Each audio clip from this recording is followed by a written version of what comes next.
si kidogo. So you need to be alert. Ndio kazi iweze kusonga. Asante sana. Our first topic for tonight is on the state of the economy, the cost of living, and of course Kenya Kwanza's first budget. My colleague Ayub will take the first question. Excellency, Mr. President, I want to take you back to what you said on the 26th of July, 2022, during the presidential debate. Yes. Before the elections. To quote you said, we can limit the taxation on fuel. Take, for example, VAT, which you said, I think we need to rethink about it. That was the UDA presidential candidate. President William Ruto, months later, is proposing to Parliament to raise it to 16%. Why the double speak, Mr. President? Thank you very much. Let me start this way. And allow me to give you a bit of context. When I came into office, I did 3 things the first day in my office that I had committed to the people of Kenya. Number 1, I made sure that port operations that were unnecessarily moved from Mombasa were returned. Number 2, I made sure that our police have financial independence. Number 3, I appointed the judges that were supposed to have been appointed, and I committed that I will expand the budget of the judiciary. If you look at the budget this year, we have added an extra 4 billion shillings to the judiciary. When I came into office, I found a huge crisis of fuel. In fact, before even I came here, immediately the results were announced. Amongst the first people to come and see me were oil marketers. And they told me, we are in a crisis, we are going to have a stock out because we cannot have fuel. Government has told us to sell fuel subsidized, but they haven't paid us. The government owes us 65 billion. So that whole subsidy story you hear, it was just a pledge. So I found that we had a 65 billion shilling subsidy to pay. Meanwhile, our financial situation was very bad. And by the way, that subsidy was accumulating at 15 billion shillings every month. I don't know whether you appreciate the magnitude of that. So when I came into office, I looked at it, and the one thing that I did that in retrospect was the right thing, is to have an economic team around me. So we sat down, we went through the numbers, and finally we discovered that there wasn't actually a fuel problem. It was a misdiagnosis. The problem was an economic and much more a dollar problem, because there was fuel that had come, but the oil marketers could not find the dollars to go and buy, because government was maintaining an artificial, rate. So there were 2 parallel rates. There was dollar by government, which said was 120, and there was another, if you really wanted to buy the dollars, you had to go and get it at 128, thereabout. So what did we do? First, we reinstated, because it was not a fuel issue, we reinstated the interbank forex market. What did that do? The spread that was between 12 and 15% has now shrunk to between 2 and 3 shillings, or difference. That is point number 1. Number 2, we went and negotiated for credit on all our petroleum products. So we've negotiated 6 months to ease the pressure on the dollar. In fact, many importers were finding it difficult to get dollars to import raw materials. We have since sorted out that problem. The liquidity around the dollar market has improved. Okay. We've allowed the dollar to find its own level. We are not artificially managing the exchange rate, because managing it artificially costs us money. So we have an issue there. So when I came into office also, I found that we had commitments of 900 billion Kenya shillings on the roads. Yeah, 900 billion. I have tried to work with various departments, Kera, Kura, Kenha, to try and understand how do we manage this 900 billion. We've tried to cut it down. We've tried to stop some of the roads that have not started. We've died. But we still remain with close to about 680 billion that we have to manage. If I have to complete these roads, I need extra money to do it. And every place I go, I was yesterday in Nyandarua, communities, people, leaders tell us, we need a road here, Mr. President, we need a road here. Mm-hmm. We need to finish the Mau Mau roads. You need to finish this. You need to do this. We need an extra road. They were even telling me there is a road called Kinamba to some place. So that whole equation changed. But what have I done? I have said yes, we're going to increase the VAT by 8% for two reasons. Mm-hmm. Number one, because having differential rates, one at 8%, others at 16%, poses a problem, an integrity problem. People use it as a loophole to manipulate numbers, VAT in, VAT out. So the advice that my economic team working with Treasury gave was we must eliminate this loophole that people are exploiting, number one. Number two, this 8% that we are adding is going to give us about 50 billion shillings. Mm-hmm. It will begin to deal with the problem of roads across the country. Okay. But what have I done to balance it out? Because I made a commitment that we need to relook, right? I have removed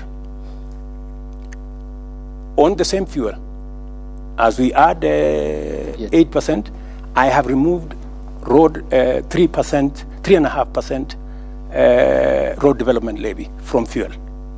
I have removed 2% of IDF on the same fuel. And to balance it out, because it is the same Kenyan who is going to pay from their pocket, I have removed VAT 8% on gas. And I have removed other taxes that I'm going to explain to you, about 14 other taxes that I have removed to try and even so that we have a balanced budget. Okay. We'll talk about the other taxes as proposed in the finance bill, which will come before Parliament. But you have mentioned that there is a team of economic advisors. You're right. David Ndii has been in your campaign team throughout the campaign before the elections. So is the current National Treasury Cabinet Secretary, Professor Njuguna Ndung'u. When you came to the presidential debate and you made the remarks on the 26th of July, which I quoted you verbatim, I think you said majority of taxes that are in that bracket, 15 almost you said, but we need to integrate at least these 15 different types of taxes. Did they not advise you, or you did not take the advice? Precisely, if you heard me clearly, there are many other taxes that we have since removed. So you must look at it in context. Yeah? What my economic team advised that time is that we need to relook at these taxes. When we came into government, we found a situation. The country was in a crisis. And by the way, I have had to make very difficult decisions. In fact, coming into office, I had to cancel the borrowing of about 300 billion shillings that the intention was to borrow, that would have taken the country down the cliff. I had to step in and stop many of the subsidies that were being dished left, right, and center. I had to make many changes. I had to reorganize the whole budget because we found a country headed and sliding into bankruptcy. And so when you find that kind of situation, you have to deal with the situation with the urgency and with the acuteness of thinking that is required. Okay. Yeah? You don't operate outside a context. So the question that you have asked me, did we remove some? Did we look at the fuel issue? Yes. We said, while it is true that we have a crisis and we have to deal with a pending bill of 700 billion for the roads that we have, while it is also true that we have to look at what additionally we can do, but we need to put a relief on Kenyans. Okay. That's why, apart from, and you know the reason why the tax on the VAT on fuel or petroleum products is much more attractive is because it is spread across all Kenyans. So everybody carries a small bit of it. Okay. But we have also knocked down other taxes from the same fuel. As I have told you, IDF we have taken down, road development levy we've taken it down, and a host of other taxes that we have taken down. Okay. Final question on this. This is an issue, Mr. President, which dates back to 2013 as a condition by the International Monetary Fund, the IMF, in which then the leader of the majority party, the current defense CS who sits in cabinet, Adan Duale, said that the 181 MPs have been convinced by the party leadership, the President Uhuru Kenyatta and his deputy William Ruto, on the rationale of the 8% VAT on petroleum products. He continued, 181 is a very big number and will convince our members. And this being a precautionary facility by the IMF, can you tell the Kenyan people that there is no extra hand of pressure on the Kenyan government by the International Monetary Fund? My good friend, the International Monetary Fund does not run the government of Kenya. I do. IMF does not make decisions for the government of Kenya. I do. IMF are our partners. They work with us on our priorities. They work with us on our proposals. They support us where they can. They give us advice where they can, but ultimately, we make the decisions ourselves. And it is not up to IMF to see how to sort out the 680 billion that we have on the road sector. It is not up to any other person. It is up to us. When I get out of this office and go to this village and that constituency and that ward, it is not the IMF that is asked about roads. It is the government of Kenya that I run. So I think there is always this thinking that external factors dictate to us. I think you know me better. I can stand up to any pressure from any corner. I make the right decisions for our country. Your Excellency, you said, and this is not just today, even previously, that the Jubilee handshake administration went on an irresponsible borrowing spree. They took loans worth 4.1 trillion shillings in just the 5 years of 2018 to 2022. How much is our public debt today, Mr. President? Our public debt is in the region of 8.8 trillion, close to 9 trillion. That's where we are. And so that you can contextualize this, it is the reason why, if you look at this budget, I have made a deliberate, conscious decision. In fact, against the advice of IMF. IMF actually wanted us to borrow slightly more. I told them no. I told them no, we're not borrowing. And that is why, if you look at the fiscal deficit, the money we are borrowing, We have reduced it from 1.1 trillion last year to 630 billion this year. We have reduced almost 500 billion because I am conscious that we are not in a good place. I am also aware what is happening to other countries. There are countries in our continent that have defaulted in their payments. When I am president, Kenya will not go that route. And that is why, even when, many people thought it was a joke, I told them, we are not borrowing beyond where we are. So how much are you planning That to is borrow why, in this year? That is why, Latif, you saw there was a delay of salaries for about 2-3 days, in April. Yes. Because, some characters thought that I was joking. I told them, listen, we are going to live within our means. Even if we have to delay for salaries for 2-3 days, we will. So that people begin to internalize that we cannot continue borrowing. And let me tell you, I have had many people say, oh, you can't tax there is no country that can tax itself into prosperity. That's correct. Yeah? But you cannot accumulate the debt into bankruptcy as an option. It cannot be an option, right? And there is a question I want to ask my fellow countrymen and women. Are we overtaxed? That is the question that we need to ask. And I want to answer that question. Yeah. Are Kenyans overtaxed? Let me give you the statistics.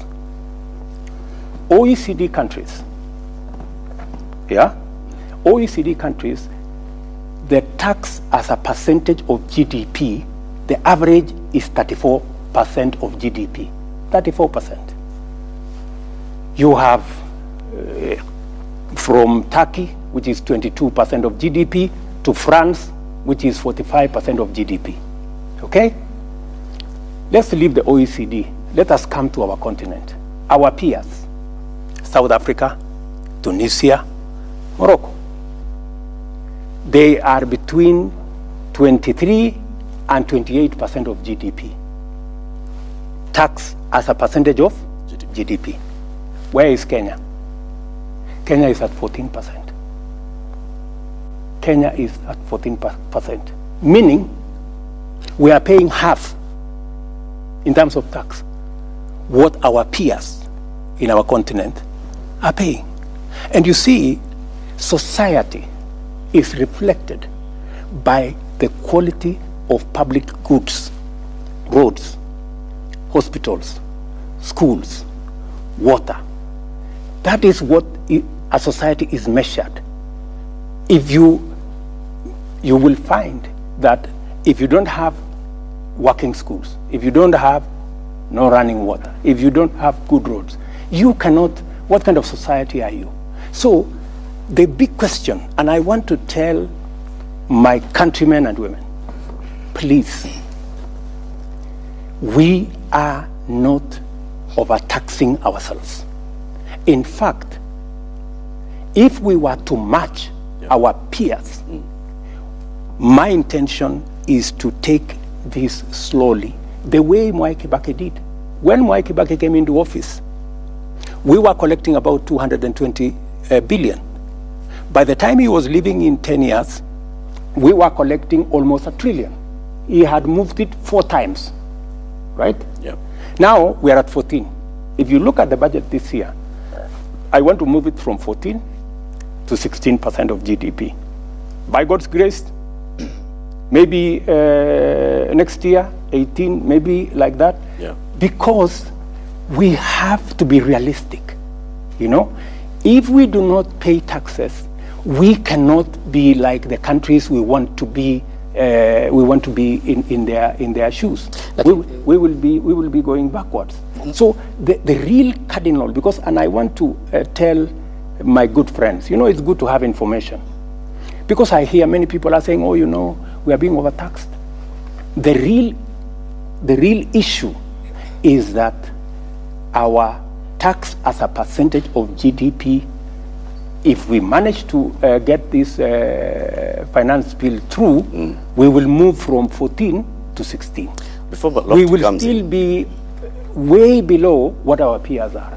I want to come back onto the issue of debt, because, I mean, it's also influencing how much you want to spend in the next financial year, and raising revenue to repay this debt. 1.2 trillion shillings, if I'm not wrong, is our debt bill in the next financial year. And if you just look at how much we are paying in terms of debt, and then you look back at that close to 9 trillion shillings that has been borrowed in the last 10, 15 years, questions are, where has that money gone? And so I want to ask you, Mr. President, do you feel that the money that has been borrowed has actually gone to be value for Kenyans? I do not want to point fingers at no administration. I do not want to say what happened in the last administration. I have said enough of it. I just want to speak to the present and to the future. And I want to tell my countrymen and women that I want to be held to account. I am ready. That is why I believe in accountability. For the first time, I am the one who pushed for the change of standing orders so that ministers of my administration can go to Parliament and ask questions, because we want accountability. As we talk, I am pushing so that we have an office in Parliament of the Leader of Opposition, funded by the government of Kenya, to make sure that public resources are being used appropriately. And I like what you're saying. That is exactly what I want, because I want, as I collect taxes, as the people of Kenya contribute their money as taxes, they must be put to good use. They should not be put in projects like the BBI. Okay. They should not be put in projects like the Azimio thing. They must be put in tangible projects that make a difference in the lives of the people. So with that then, Mr. President, are you prepared in your administration to publish the debt register? Because this is one thing that even the previous parliaments have tried to push. It hasn't been published. To date, we know the figure, we don't know the details. Are you prepared to publish the debt register, audit the debt register, and to hold anybody accountable for any money that may have been borrowed and misappropriated? Why not? When will this happen? Why not? You know, we have, in fact, we already have a bill in Parliament, for purposes of placing on record any borrowing that is done by the government of Kenya. It must be borrowing that is made available so that the people of Kenya, who ultimately have to pay, must hold government to account that we are borrowing this money for this purpose, for this purpose, for this purpose. I have explained in this budget the 630 billion which we have to borrow beyond our taxes. I have laid it clearly on how are we going to use it. Where is it going to go? It is not going to go to recurrent budget. It is not going to pay debts. It is going to be invested in production, in making sure that we have fertilizer for our farmers. We have developed the tea value chain, the coffee value chain, leather value chain, textile value chain, edible oil value chain. And if you look at the budget, we have clearly isolated, including making sure that we begin the journey to bring our manufacturing as a percentage of GDP, which went down from 9 to 7, in the next 5 years, I want it to be at 15%.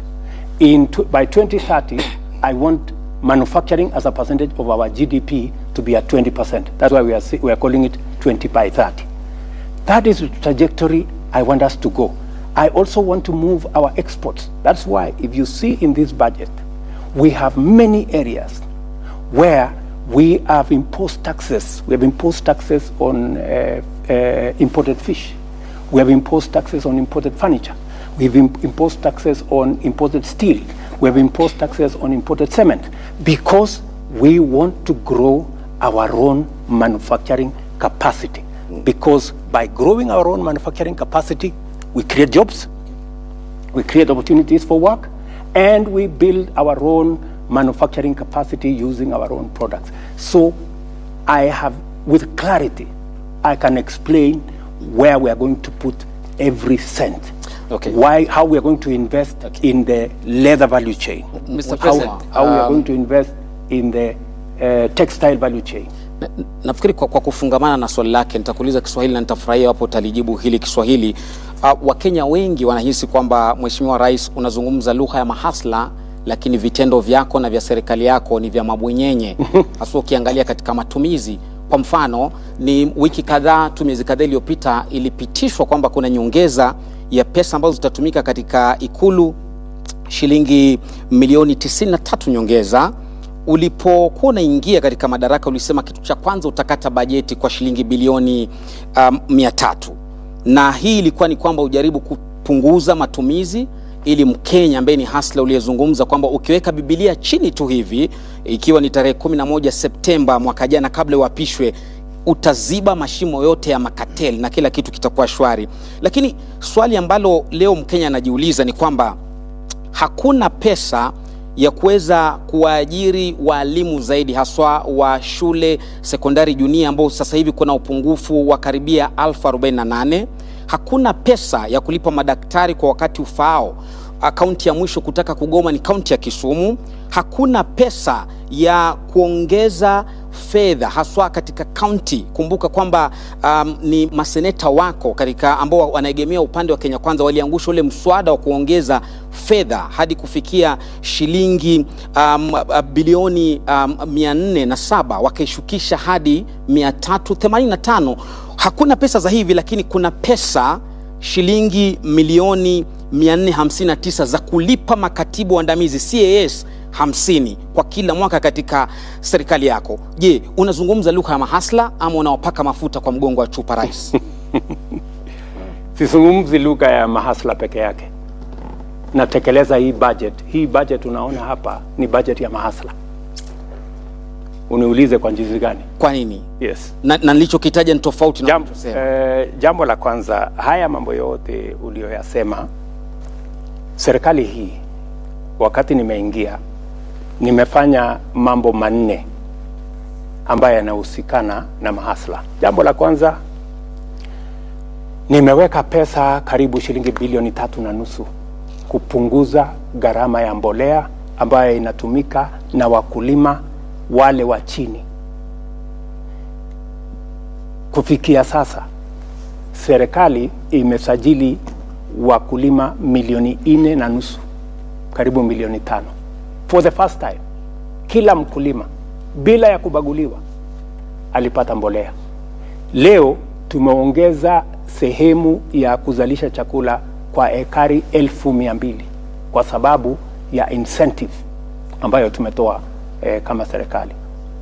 Mind you, wale wengi ambao wako katika sekta ya kilimo ni mahasla. Jambo la pili, kwa jambo la ambalo linasumbua sana wa Kenya, jambo la cost of living. Yeah. Ni nini nimefanya katika ile kupunguza hiyo mzigo kwa Wakenya? Kwa sababu kuna mambo mawili. Wale majamaa walikuwa hapa mbele yetu walifanya subsidy ile inaitwa subsidizing consumption. Walipeleka pesa kwa mamila. Mila hana mahindi yake. Mila ni chuma tu wako nayo na mashini. Zile pesa mimi sasa ndio nalipa. Hawakulipa. Mimi sasa ndio nalipa ile pesa ya subsidy. Unaelewana?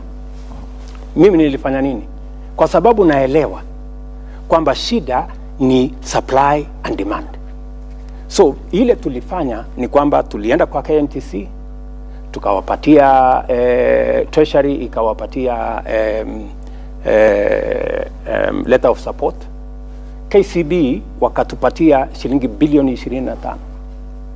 Tukatumia hiyo pesa, sio pesa yetu, ni pesa LC, unapatiwa tu LC. Tukalete mchele, tukaongeza mahindi, tukaongeza mchele, tukaongeza maharagwe, tukalete mafuta ya kupikia. What happened? Ile bei ya unga ilikuwa 230, Saa hii iko 170 ikiteremka. Bei nataka uende ucheck. Bei ya mafuta ya kupikia fresh fry kwa mfano ilikuwa 1800. Saa hii ni 1100 kwa kilo 5. Ile kilo 3 ilikuwa 1100. Saa hii ni 750. Sababu gani? Wale makatel ambao walikuwa wanafanya hiyo biashara wakati walijua, kwa sababu tunajua bei ya hizi vitu kwa soko ya kimataifa, tukawaambia simupunguzeni jameni. Wao sasa wamekuja bei ya chini, No. without us doing much. Nafikiria hiyo ni mipango mizuri. Sasa nikueleze, Naam. si umeniuliza nafanya nini kwa mahasla. Mahasla ndio hawa wanahangaika na gharama ya swali lao kuu mahasla wanasema jinsi unavyokusanya na matumizi yako hayatoi picha ya hasla. Kwa mfano kuachilia kuongezwa fedha ambazo zinatumika Ikuluni, nitarudi hapo, na mshahara kama hawa ma CAS ambao hadi sasa hujazungumzia kama unakubaliana au la, licha watu kwenda mahakamani kupinga hilo. Mambo ya CAS ni mpango wangu wa serikali. Naam. Yeah. It is my decision. Ya kwamba mimi naona ya kwamba kuna sababu ya wale ma CAS kuweko. Kwa sababu agenda nilio nayo kusukuma Kenya hii. Leo naibu wangu karibu analala kwa ofisi. Leo yule Musalia Mudavadi unaona amepunguza kilo siku hizi kwa sababu karibu analala kwa ofisi. Mimi ninahitaji wafanyikazi zaidi kwa sababu ile agenda ya kubadilisha Kenya, I need more hands, I need more minds. Lakini wacha nirudi pale kwa mahasla. Wewe umesema ya kwamba ati mambo ya walimu. Je, wewe unaelewa ya kwamba serikali hii imeajiri walimu 35,000 yenye haijawahi tangu Kenya iundwe? There has never been one hiring of 35,000 teachers. Lakini next year wanasema bado JSS madarasani hakuna walimu. Ni tamu moja sasa wanafunzi waliingia hawajapata walimu hadi sasa. We are hiring another 35,000 next year, next financial year, baada ya hii budget. Kwa sababu mimi naelewa na hii shortage ya walimu, kulikuwa na shortage ya walimu 110,000 mimi nikichukua wadhifa wa uongozi. At least nimejaribu kupunguza hiyo shortage ya walimu. Nime hire the biggest number of teachers in Kenya. As I talk to you, vile tumeajiri walimu wa TVET 1,300, tutaajiri baada ya hii budget another 1,700 wawe 3,000.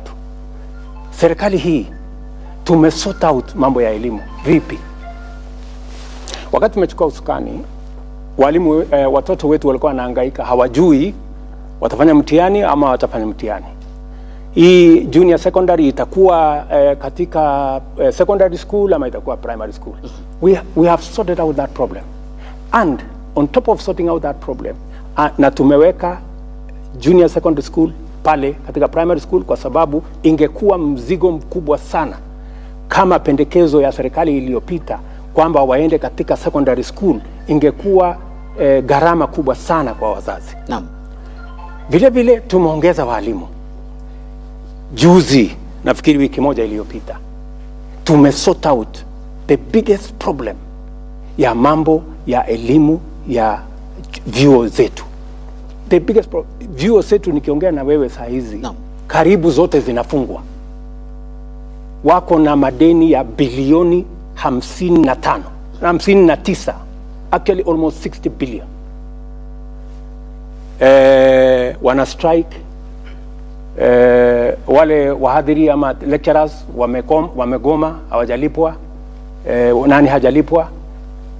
It has taken my administration to sort out, kwa sababu wale wote wamekuwa wakimbia kutoka changamoto hiyo kwa miaka 20.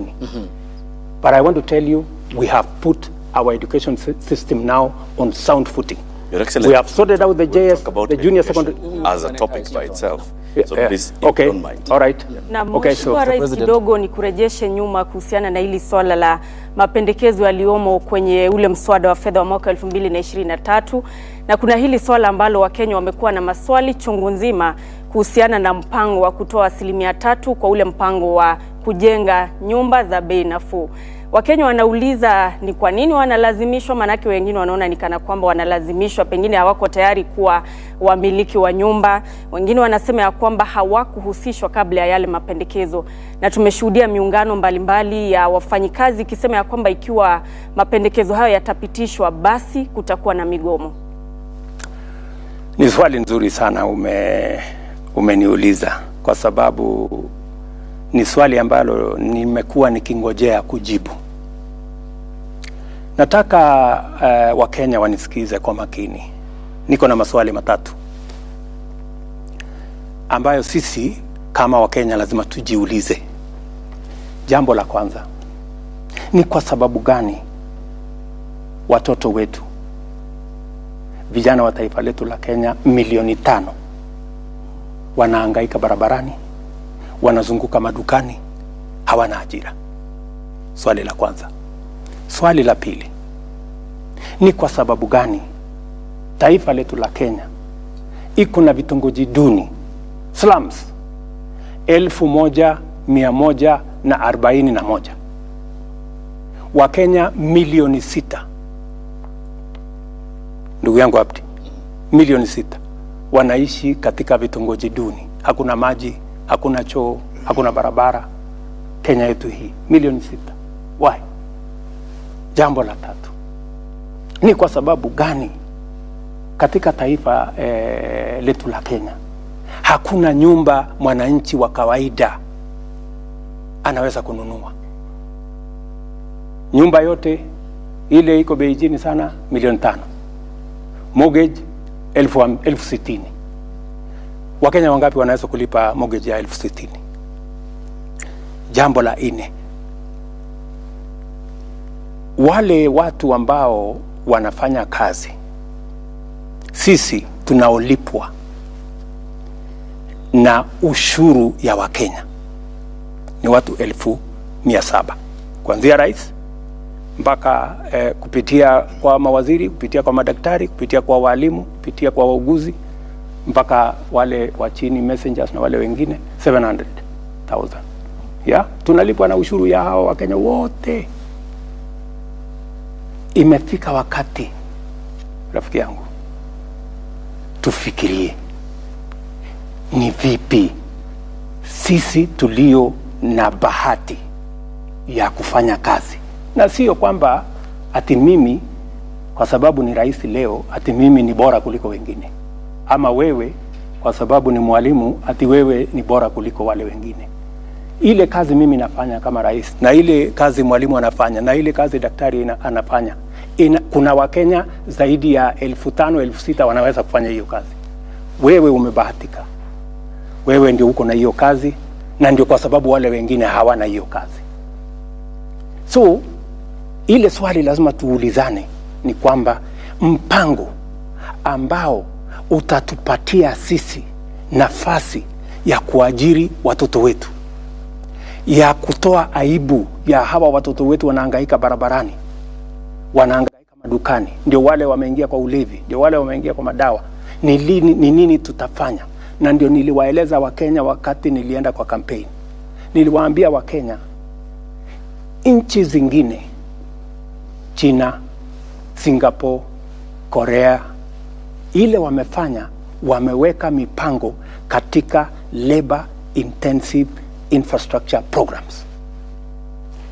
Many of them wameweka mpango katika mambo ya housing.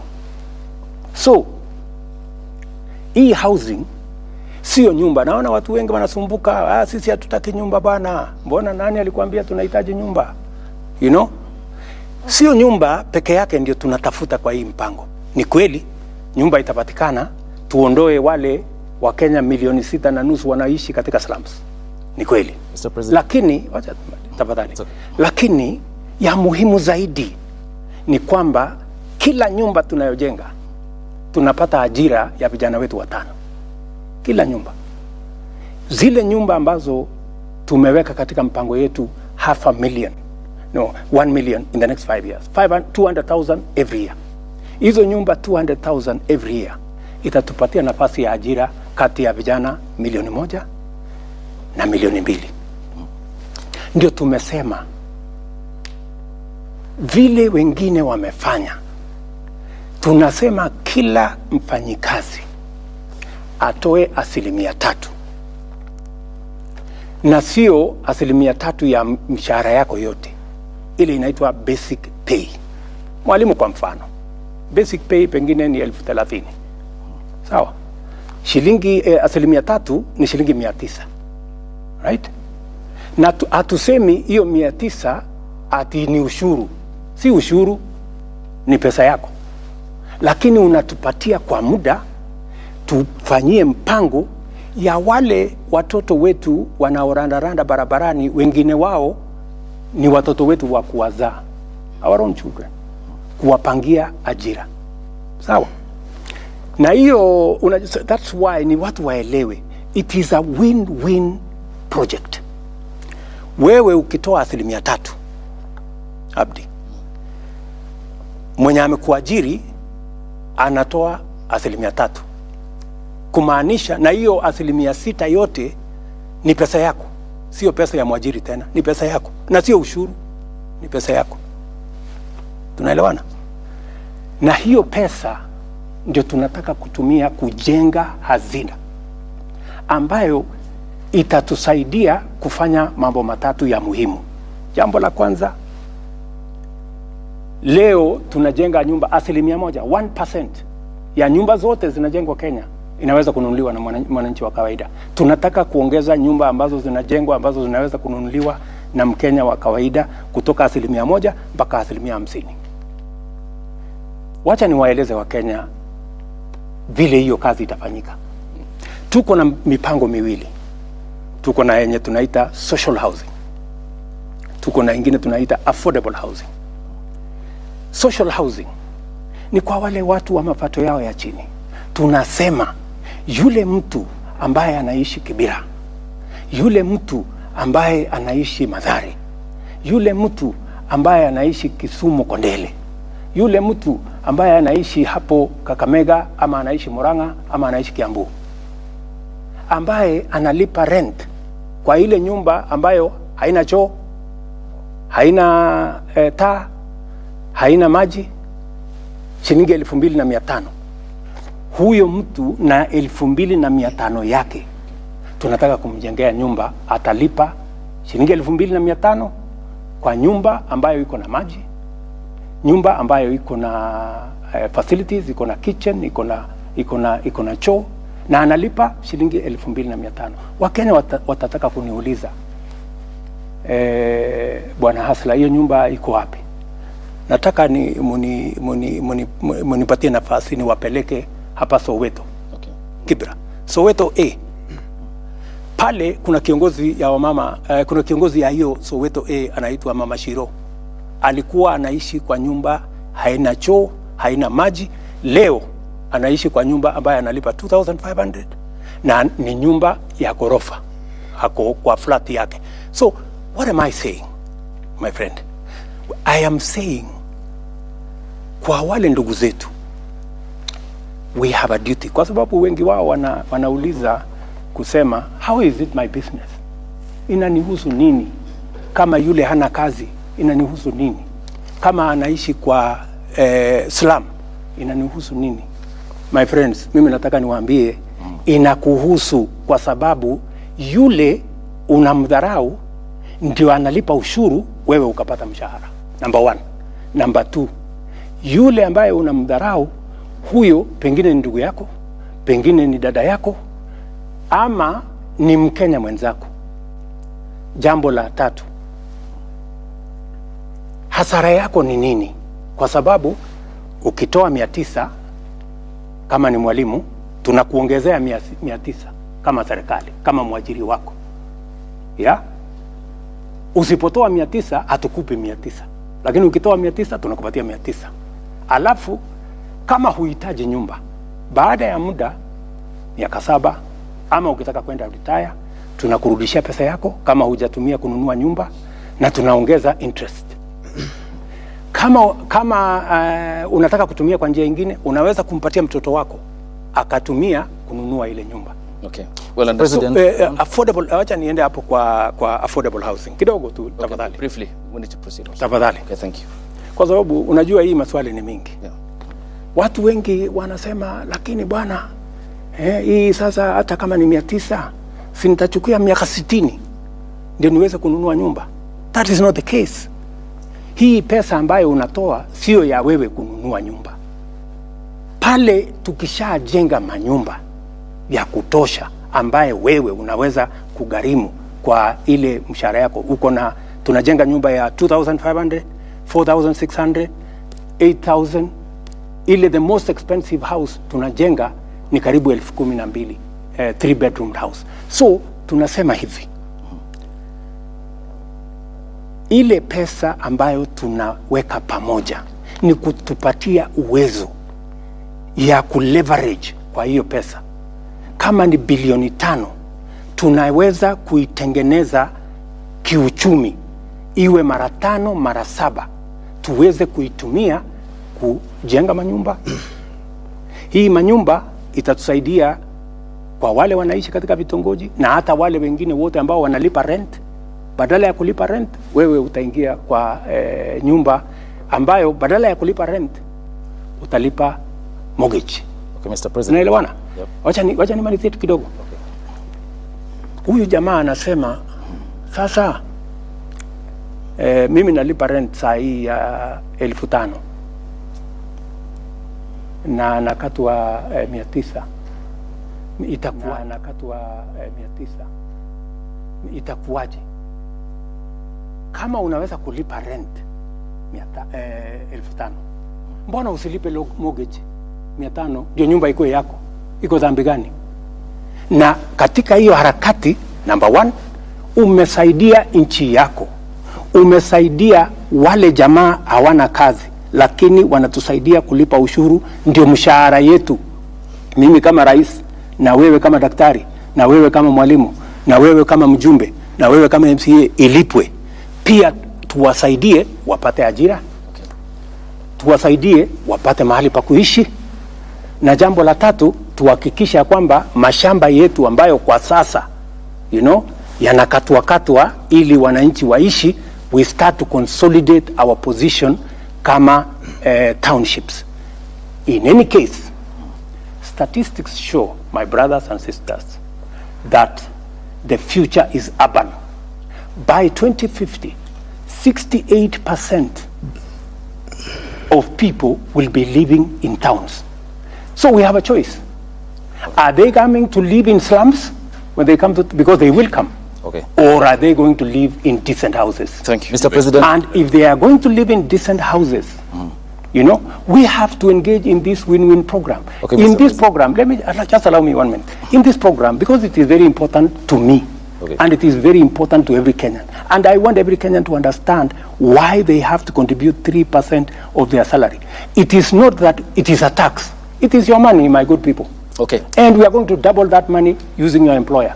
And you are going to get that money in interest. And you are going to support us. You are going to help us to employ the millions of young people, including your sons and daughters, in give time for the questions now, Mr. Okay. And Mr. President, you have a very ambitious plan. Thank you. The housing plan.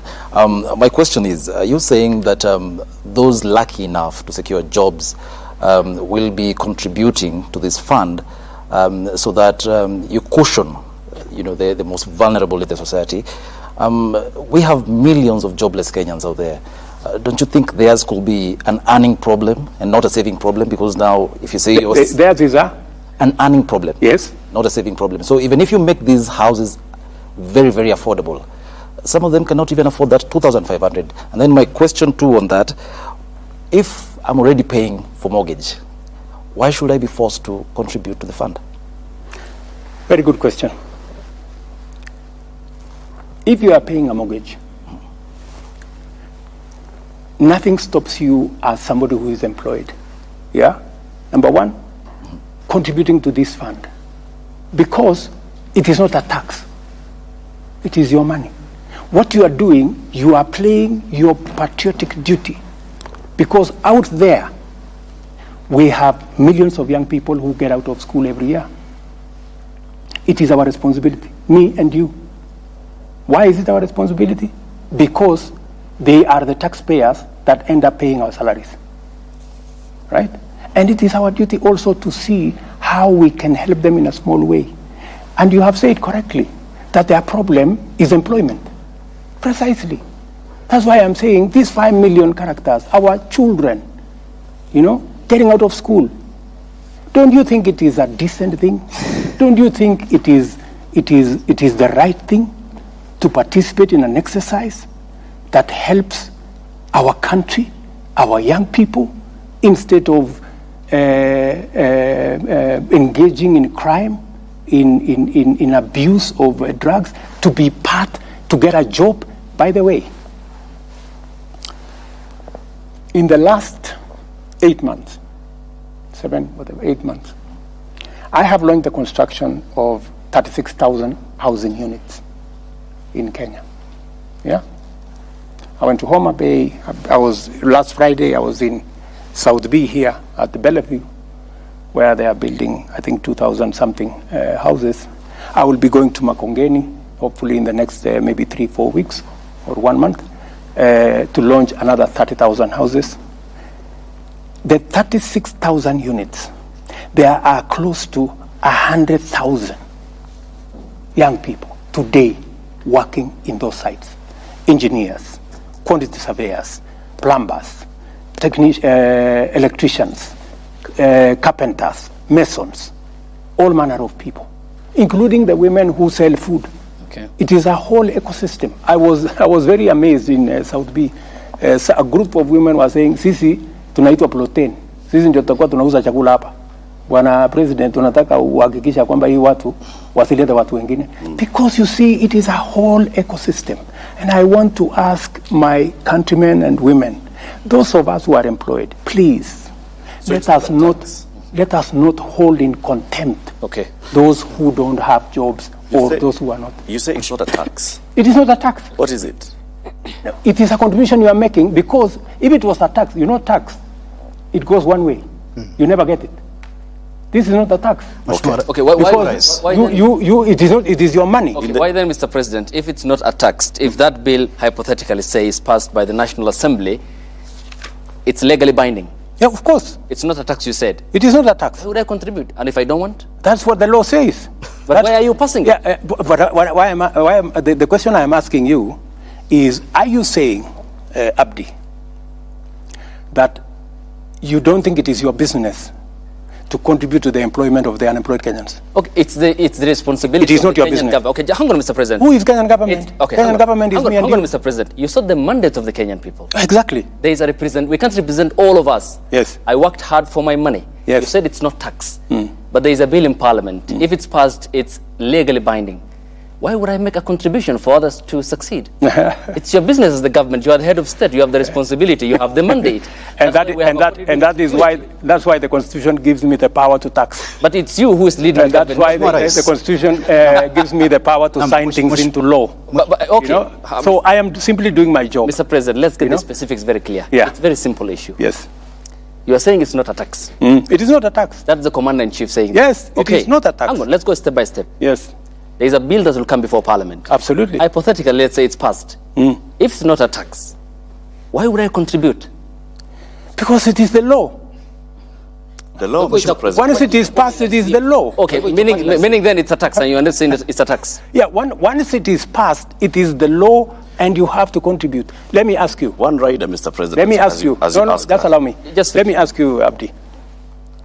Do you know that today you contribute 6% of your salary to NSSF? Correct. Why? It is not a tax. Mr. President, hang on. On that, Mr. President. Okay. It's the same thing. Okay, hang on, it is the law. The issue, though. There is the NHIF question, Mr. President. Yes. Which you have passionately talked about. I am very passionate about. Which is still, again, because you have cherry-picked on the NSSF, but there is the NHIF component, which I still pay for. Yes. You pay for as well. Yes. But then, what's the point of contributing to the NHIF program yet I go to the hospital and I only get paid for the bed. Precisely. That is why I want to make NHIF work. You know how I'm going? I'm working on it, by the way. It is in the works, and it will be part of this exercise. What I have done on NHIF, and I have a good history, long history with NHIF. When we came into office in 2013, there were only about 3 million contributors on NHIF. And by the way, NHIF works. I was in Thika, Kenyatta Referral Hospital. Teaching and Referral Hospital. Teaching and Referral Hospital. And the doctors there spoke about NHIF in a way that inspired me. How NHIF has helped many people who would otherwise have not been able to get medical service. What I'm doing with NHIF is exactly what I said. And by the way, Hussein, Ayub, Ayub Abdi. By the way, this housing plan, I talked about it in the campaign everywhere. And I promised the people of Kenya, if you elect me president, this housing thing, I am going to use it to get jobs for our young people and to remove Kenyans from slums. So it is not something that I arrived in office and I started. If you read the manifesto of Kenya Kwanza, it is a big chapter. In fact, I was asking some of the MPs that were trying to say, oh, you know, I asked them, when me and you were standing on the podium and told the people of Kenya, elect us, we are going to arrange for housing, so that you thought it was a joke.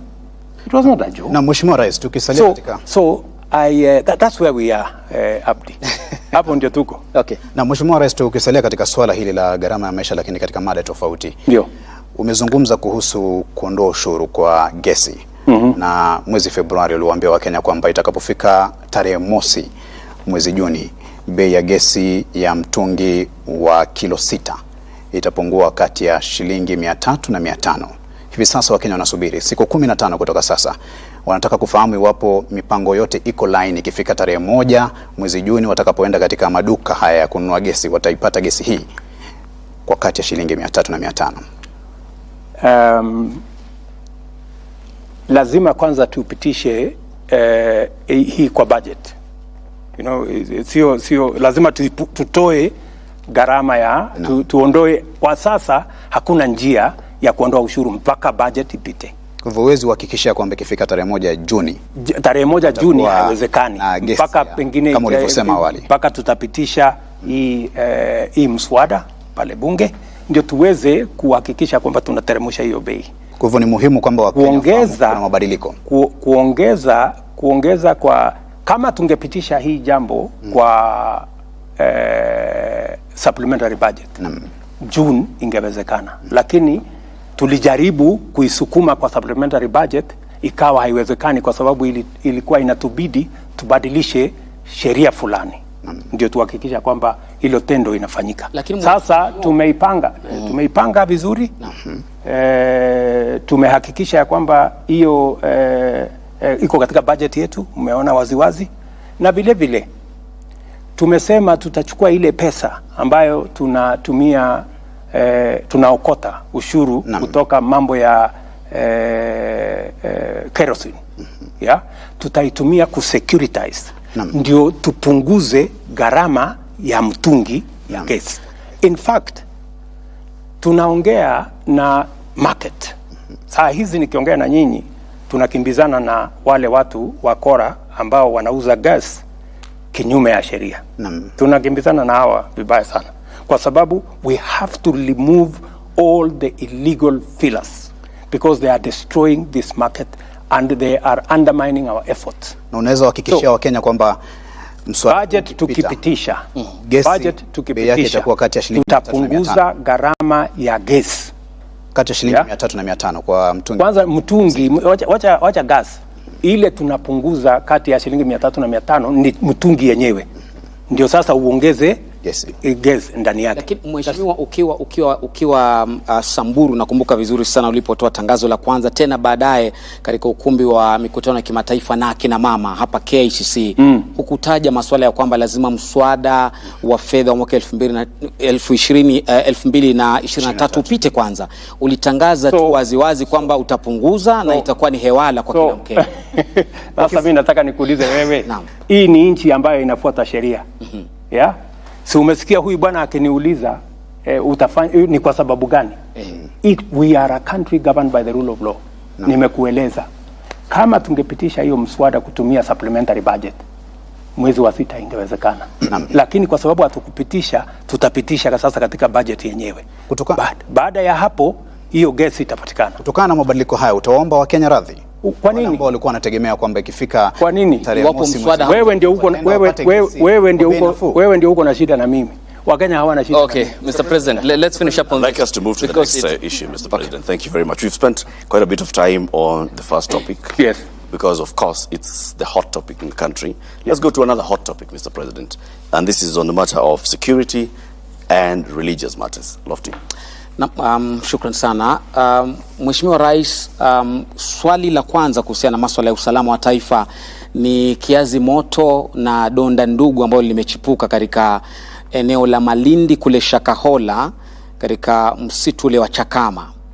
Kufikia sasa ama kufikia jana, tangazo lilotolewa ni kwamba iliripotiwa Wakenya 610 hivi hawajulikani waliko.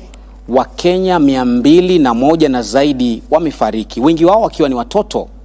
Na swala hili si geni ama halikuchipuka tu mwezi jana ambapo wanahabari walitangaza, lakini mhusika mkuu ambaye ni Paul Mackenzie alipoondoka Furunzi Malindi kuelekea Shakahola ulikuwa mwaka 2019, mwaka 2020 Mheshimiwa Rais, mwaka 2021 serikali kimya, mwaka 2023 hadi wanahabari walipotangaza, na maafa ndio haya. Wewe kama amiri jeshi mkuu ambaye unakaa katika kamati ya usalama na kupewa kinachoendelea na ujasusi wote, huoni kama umewafeli Wakenya? Na Wakenya wamenituma nije nikuulize, kwa sababu ya idadi hii, basi unapaswa kuwaomba msamaha leo kabla kujibu swali lolote la Shakahola mbele ya wanahabari hawa. Unaweza kuomba msamaha Wakenya kwa kupoteza nyoyo 200 na wengine 600 hawajulikani waliko? Pale kuna utepetevu katika upande wetu wa serikali, na inapaswa mimi niombe msamaha, kwa sababu Wakenya 210 tayari wamepatikana katika makaburi. Tuko na shirika la upelelezi, tuko na shirika la ujasusi, tuko na askari polisi, tuko na assistant chief, tuko na wazee wa nyumba 10, tuko na wale wote ambao wako kule. Hapo kumetokea makosa, na siwezi kusema ya kwamba kuna vile tunaweza kukwepa lawama. Tuko na makosa, na kwa sababu kuna makosa, ni vizuri tuwaombe Wakenya msamaha kwamba jambo hili lilitendeka tukiwa na serikali. Nikishasema hivyo, huyu bwana Mackenzie na wenzake alishajulikana kwamba kuna jambo lenye dosari anafanya. Ameshikwa akapelekwa kotini ikamwachilia. Ameshikwa tena akapelekwa kotini wamemwachilia. Hii safari sasa ameachiliwa, ndio amekuja sasa akaongoza haya maovu akitumia dini, ambaye nilisema leo huyu bwana ni muhalifu kiwango ya gaidi, kwa sababu wale watu maisha ya watu amewaua kwa kutumia dini. Hatuwezi kuelewa ni vipi, lakini nimeambia taifa ya kwamba hii jambo, na ndio nimeweka jopo mara 2. Jambo la kwanza nimeweka jopo ambayo tunaita Judicial Commission ifuatilie uhalifu, na ituambie ni nani zembea kazini ndio haya mambo yakatokea. Na huyu bwana washirika wake ni nani? Haya makaburi yaliendelea vipi? Hii mambo yote yalitendeka vipi? Hiyo ni ya kwanza. Ya pili, nimeweka pia task force ya watu ambao wengi wao ni watu wa dini, kwa sababu dini ni mahali ambapo tunapaheshimu sana. Sisi wengine wetu ni Wakristo, tunamwamini Mungu na tunaamini dini ni mahali ambapo watu wanakimbilia wakiwa na matatizo na mashaka. Lakini pale wahalifu na watu wenye nia mbaya na watu wa mauaji kama vile Makenzi na wenzake wanapotumia dini, ni vipi tutazuia jambo hili lisifanyike tena katika taifa letu la Kenya? So I am not taking it lightly. I am taking responsibility that as president, this should not have happened. And certainly, some people who are responsible for this failure on the part of government will have to give an account, because it should not have happened when we have all the agencies. We have our intelligence, we have our CID, we have the chiefs and all the other people in the whole of that ecosystem. We should not have allowed this. This kind of thing should never have happened. But it has happened. We have to take responsibility. No. Yeah? And the promise that I am giving to the people of Kenya is that we will get to the bottom of this matter. Okay. And I am also giving them my commitment. I know there are people who are jittery about. They are saying we should not regulate the church, and that is correct. We should not regulate the church. No. The same way we should not regulate the media. No. Let us have an institution that self-regulates. We want to establish from our religious leaders, how can they as religious leaders agree on a mechanism that makes sure that criminals and crooks do not take advantage of religion and of faith to be able to cause harm to Kenya. Mheshimiwa Rais, kabla ya kakangu kuuliza swali, umezungumza na napenda nikupongeze na kukuhongera kwa kuomba msamaha mbele ya Wakenya, lakini Waswahili wanasema ada ya mja hunena lakini muungwana ni kitendo. Wana Malindi hadi leo wanalia kwamba idadi ya watu 200 kupotea, huja kanyaga guu pale kwenda kusema nao kuomba msamaha. Kiongozi wa upinzani Raila Odinga alikwenda kule na akafungiwa kuingia, na wengi wakasema afadhali huyu ametukumbuka, rais hajafika. Huu ungwana wako uko wapi hapa Mheshimiwa Rais? Hiyo ni siasa. Kwenda pale kwa kiongozi wa upinzani inasaidia nini? Yeye si mjazusi, yeye si askari, yeye si daktari, hajaenda kufanya ile kazi ya kutoa miili. Ameenda kufanya nini? Askari walisema pale kwa sasa ni crime scene. Yeah? Wale ambao wanatakikana pale kwa sasa ni wale watu ambao wanahitajika katika hiyo shughuli. Wale watu wataenda kufanya forensic work, wale madaktari, wale wapelelezi ndio wako pale. Wakishamaliza ile kazi, yeah, ndio tutapata nafasi. Wakishamaliza ile kazi ambayo inaambatana na sehemu yao kama professionals wa hiyo field. Ndio sababu hata yule bwana aliambiwa, bwana, hapa ni kuna wenye wanakubaliwa kuja hapa kwa sasa. Lakini tumezoea kama Wakenya kila jambo siasa. Unajua sasa mimi nimekuja hapa. Kama huna ya kufanya pale unaenda kufanya nini? Kwa sasa mimi nimechukua nafasi yangu, nimetuma kila mtu.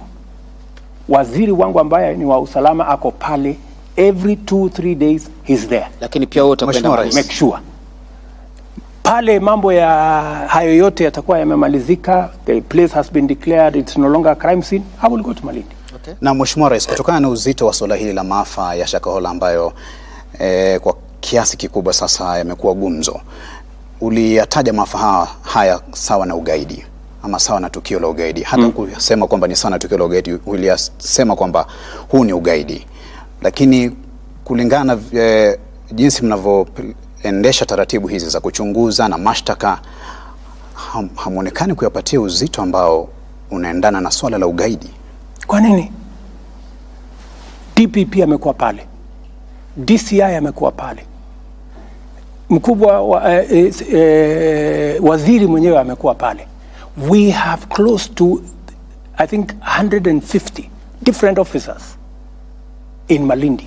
In fact, we transferred all the other officers from Malindi, the ones that were there before, so that we have a clear picture of what to do in that scene of crime. So we have taken it as seriously as it would get. I think my Minister for Interior has been there 5 or 6 times. I have told you he is there every 2 or 3 days. Doesn't that show, doesn't that tell you we take it seriously? I have also appointed a judicial commission of inquiry. I have also appointed a task force to look into all the matters, so that we are not only looking at the crime itself. Okay. We have men there doing that. We are also looking at accountability, because that is what the Judicial Commission of Inquiry is going to come with. And we are also looking at how do we prevent this from happening again by appointing a task force. Okay. So if there is something in the level of seriousness, yes, Mr. President, we have taken it very serious. Mr. President, just to be clear on this, tonight you have mentioned my fellow countrymen and women. Yes. On many occasions. Yes. Your fellow countrymen and women, the Kenyan people, want to understand why the government has locked out the media in Shakahola. Question number 2, because the media has been locked out, your fellow country chief, and you get raw intelligence and briefings every morning here at State House. What exactly is the true picture of Shakahola? If it was meant for the media, you know, Abdi, even if you went to Shakahola, would you go and film the graves and bodies that are disintegrated and take it to the people of Kenya? Would you do that as a responsible journalist? There are ethics that guide us. We can't do that. Yes. But why the blanket? There is absolutely media blackout? There is absolutely, the scene that is there is not a scene to report. Yeah? The scene that is there is not a scene to report. And my friend, what would be there to hide about graves and dead people? Surely. Tell us the true picture now. Because you get the intelligence, isn't it? I get the intelligence. And you label yourself as... But do you know why there is intelligence? Yes. There is intelligence because there is a limit as to how far you can go with intelligence. If intelligence was meant for the media, it wouldn't be intelligence. Okay, not the media per se. It's the Kenyan people want answers. But you are the media. Hang on, Mr. President. There is a way I am going to communicate to the Kenyan people when the time comes. It's through us, the professionals in the media. That's why here we are tonight. You speak to the Kenyan people about a raft of issues. Now, the Kenyan people want to understand the concerns that they have about Shakahola. Can't you tell them, the sovereign people of the Republic of Kenya, about the truth? When the time comes for me to speak about Shakahola, I will, to the people of Kenya. When is that going to be? As it is, the people of Kenya will get information from the officers on the ground to the extent that that information can be shared. But it is not fair and it is not right, Abdi, for you to tell me that I come and broadcast intelligence information. You know that's not possible. Probably, even if you try how. Mr. President, I just want to ask you this. You receive intelligence briefs, like my colleague Ayub says. We've seen people in this country being profiled on the basis of their religion. I have to ask you this, Mr. President, and I'm sure Kenyans would want to know. You've admitted that there was some complacency from security organs. Had this been done by another denomination, would we be talking about the same thing? Yes, we would. I have always refused the blanket condemnation of any religion. That is why when, for example, Alamin Kimathi was profiled and taken to as a terrorist and taken to Uganda, I am the one who went to speak to Museveni because I know Alamin Kimathi. And it is me going to talk to him. And Alamin Kimathi is a Muslim. I received him here at the airport after he was released. Because we must not allow, the same way I will not also agree that this incident is used against all the churches and all the religion. We must treat this, as I said today, as a terrorist, as a criminal, and he bears individual responsibility. But beyond that, because the name of religion has been used, that's why I have taken the extra step to ask religious leaders. We do not want another incident of this nature. So let us speak to ourselves. Let the church, let the religious bodies, let the Muslims sit down as religious leaders and come up with a self-regulation mechanism, the same way you guys in the media have a self-regulation mechanism, so that you avoid, because there are rogue journalists.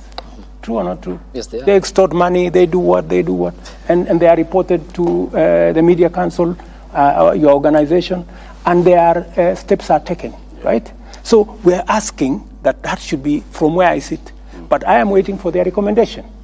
If they tell me there is a different way of doing it, I will look at it. That's why. Rais, pengine uzungumze na Mkenya, manake hili ni swala ambalo tulishuhudia wakati ambapo watu walikuwa wakiokolewa pale. Kuna wale hata walikuwa wanakataa, wanasema ya kwamba wanataka kuniua, kumaanisha ya kwamba swala la dini na siasa ni mojawapo yale masuala ambayo yanafahamika kama emotive issues. Zungumza tu na Mkenya kuhusiana na umuhimu wa kuwa macho zaidi anapofuata hata dini fulani. Nataka niwaeleze ndugu zangu wa Kenya, tafadhali tuwe waangalifu. Kuna mafundisho ambayo yanaelekea mahali ambapo si pazuri. Ukisikia dini inaanza kusema usiende hospitali, usipeleke watoto wako shule, sijui dunia inaisha, sijui miezi 6, sijui miezi 2, ujue pale kuna kasoro. Ukisikia mtu anakuambia uza mali yako upeleke pesa kwake ndio upate sijui barabara gani ya kwenda sijui mahali gani, kuzimu sijui mbinguni, yeah? Lazima tuwe waangalifu, so that as the citizens of the Republic of Kenya, it is very, very important for us to know that radicalization of whatever nature, radicalization in terrorism, radicalization using religion, radicalization using politics is dangerous, because it leads people to make irrational decisions. And we must always be careful. Right. And that is why I have said, because this incident is serious, I would want to listen to religious leaders, religious professionals, to tell us, how do we make sure that Kenyans, innocent Kenyans, are not radicalized using pulpits or religious doctrine? Because what the likes of Mackenzie are doing is what Al-Shabaab are doing. One using the Bible, the other one using the Quran. And we must deal with that situation, because it is a real situation, and we must deal with it. Mr. President, just as we wrap this up, you've admitted that yes, there was complacency. 600 people missing. That's a huge number. Someone somewhere must have known. What degree of complacency are we talking about? And are we going to see heads rolling? Oh yeah, because and that is why I have a judicial, because the Judicial Commission of Inquiry will put people to account. The chief will have to account. The intelligence officer will have to account. The CID officer will have to account. Or the whole chain has to account. So people will be held to account, because this is not a simple matter. Thank you, sir. I want to take us back to, an issue that is of great public importance and interest, and this is with regards to the cost of living. Like you said, this is a hot issue, a hot potato issue. You have said, and you've been saying this recently, that before you took office, the cost of unga was at a certain price, beyond 200 bob. And since then, it has actually been coming down, and it's come down to the latest figure I heard you mentioned yesterday was about 170 shillings. Where is this 170 bob unga? And what specific interventions of your government are you crediting for that? What did we do? You know, to sort out the cost of living issue, there are two things. Increase production. That's why we're working with the farmers to increase production. We're supporting farmers with fertilizer, seeds, and as I told you, 200,000 additional acres of land have been put into production. So that's number one. Number two, increase supply at the moment. That is why we have imported close to 250,000 tons of maize. We have imported about 75,000 tons of rice. We have imported, I don't know the numbers, maybe 40,000, because I even had to speak to the Prime Minister of Ethiopia because they had some beans. We have had to import about 100,000 tons of cooking oil. These are the interventions different from my former friends who went and gave money to millers and spent 8 billion shillings.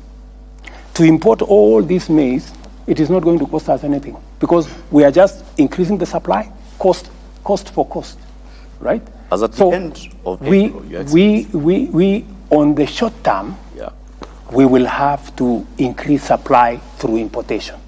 On the long term, we will increase supply using production. That is how to deal with the cost of living. And by the way, I spoke about it with clarity during the campaigns. I promised the people of Kenya we are going to reduce the cost of fertilizer. I have reduced it from 7,000 to 3,500. I'm on the current, not on the future, not on the now. I'm telling you now. On the 27th fertilizer at the moment. The Cabinet Secretary for Agriculture was meeting with the people that he had given license to import. And he was reading them the Riot Act. He said, as of now, I'm not even sure which of you has imported the maize and who hasn't. The figures from the Ministry of Agriculture as at the end of April was that 90,000 metric tons of maize had been imported. Not 250, like you've said. It was 90,000 as at then. And in fact, the CS was telling the importers, I want you to come and give me a list of what you've imported. So it's clear that the Ministry of Agriculture is not aware of how much has let me or is not in control of how much is coming. Let me give you the numbers. The Ministry of Agriculture gave importers. When I realized that the importers were not getting very far, I looked for millers and I sat with them here. I told them, you are the people in this business. Can you reach out to your suppliers whenever you don't have?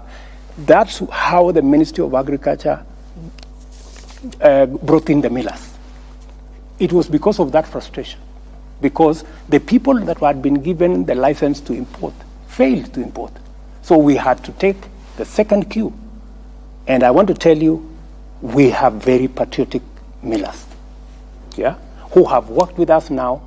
They have imported, the one I know directly, 100,000 metric tons. They have on the way another 100,000 metric tons.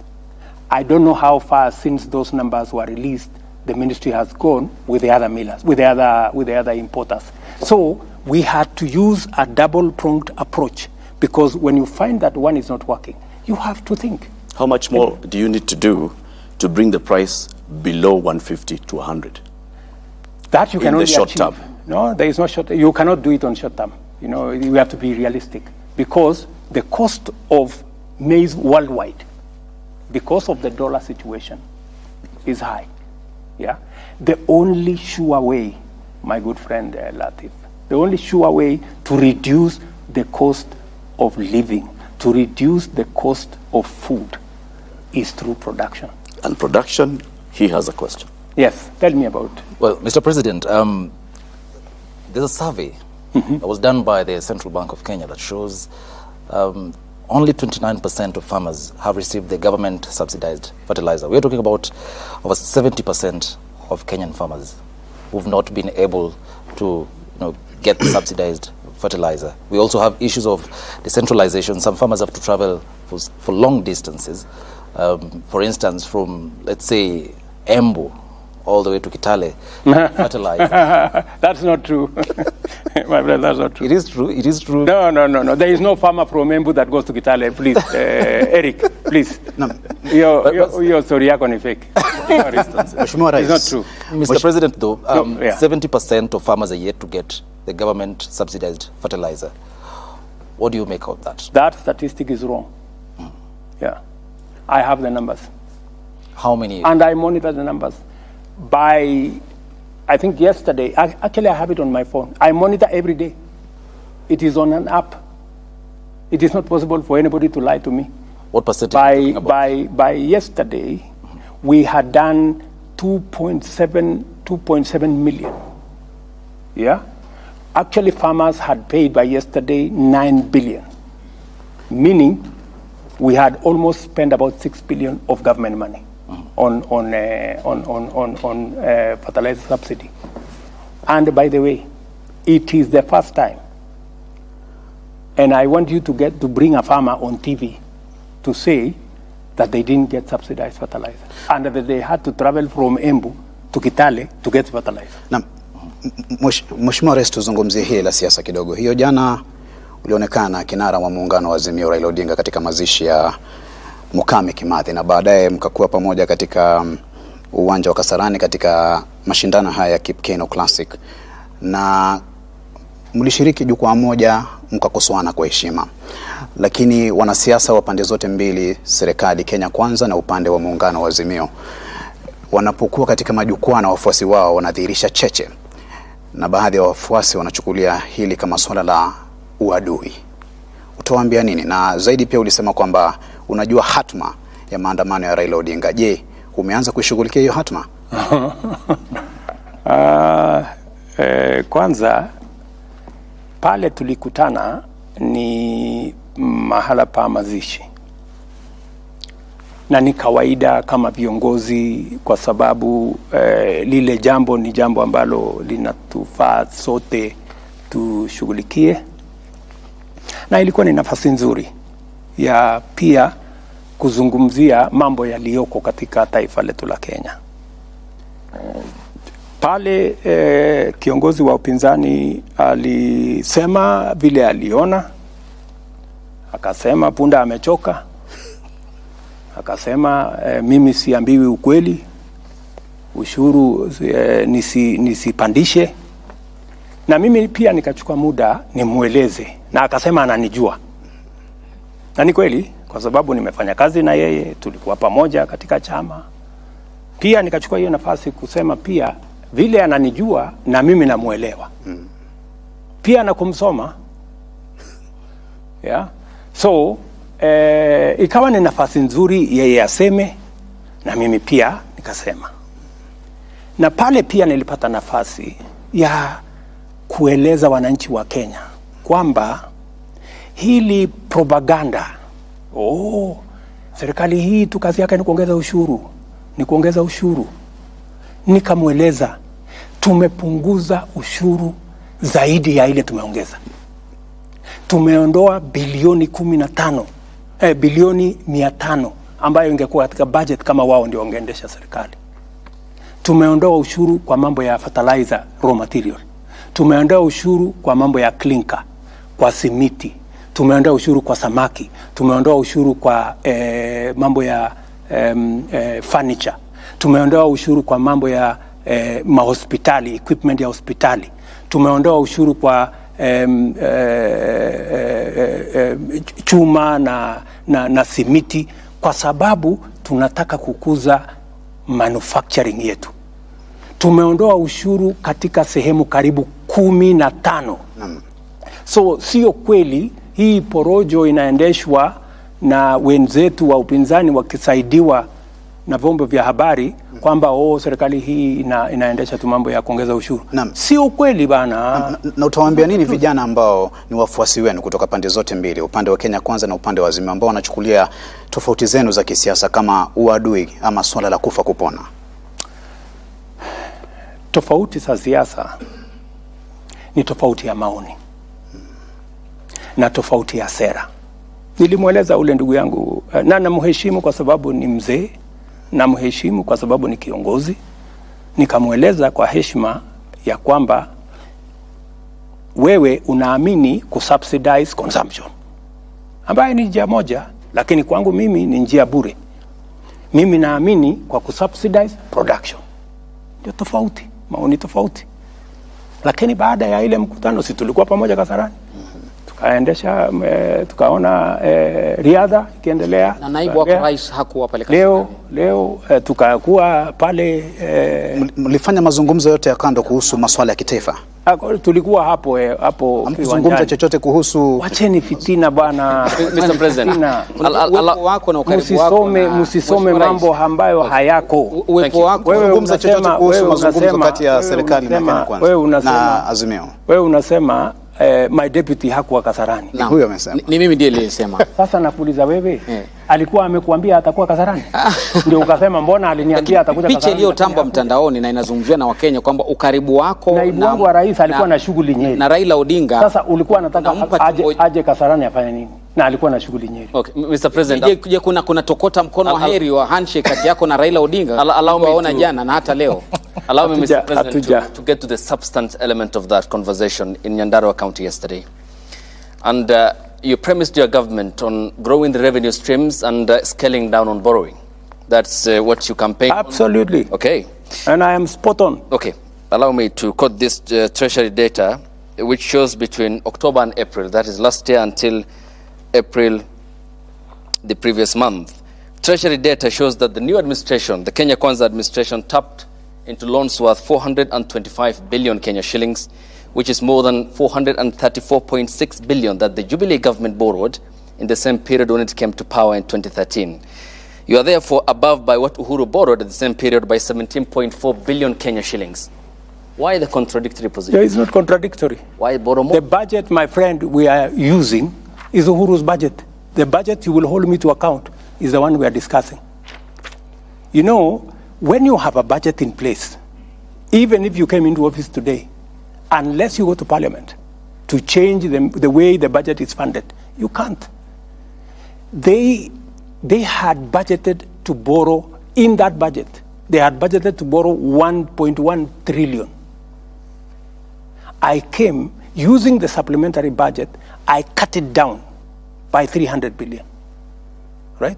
But you see, the train had left the station. So the borrowing was more because in the budget that was read and passed by parliament, it was meant to be more.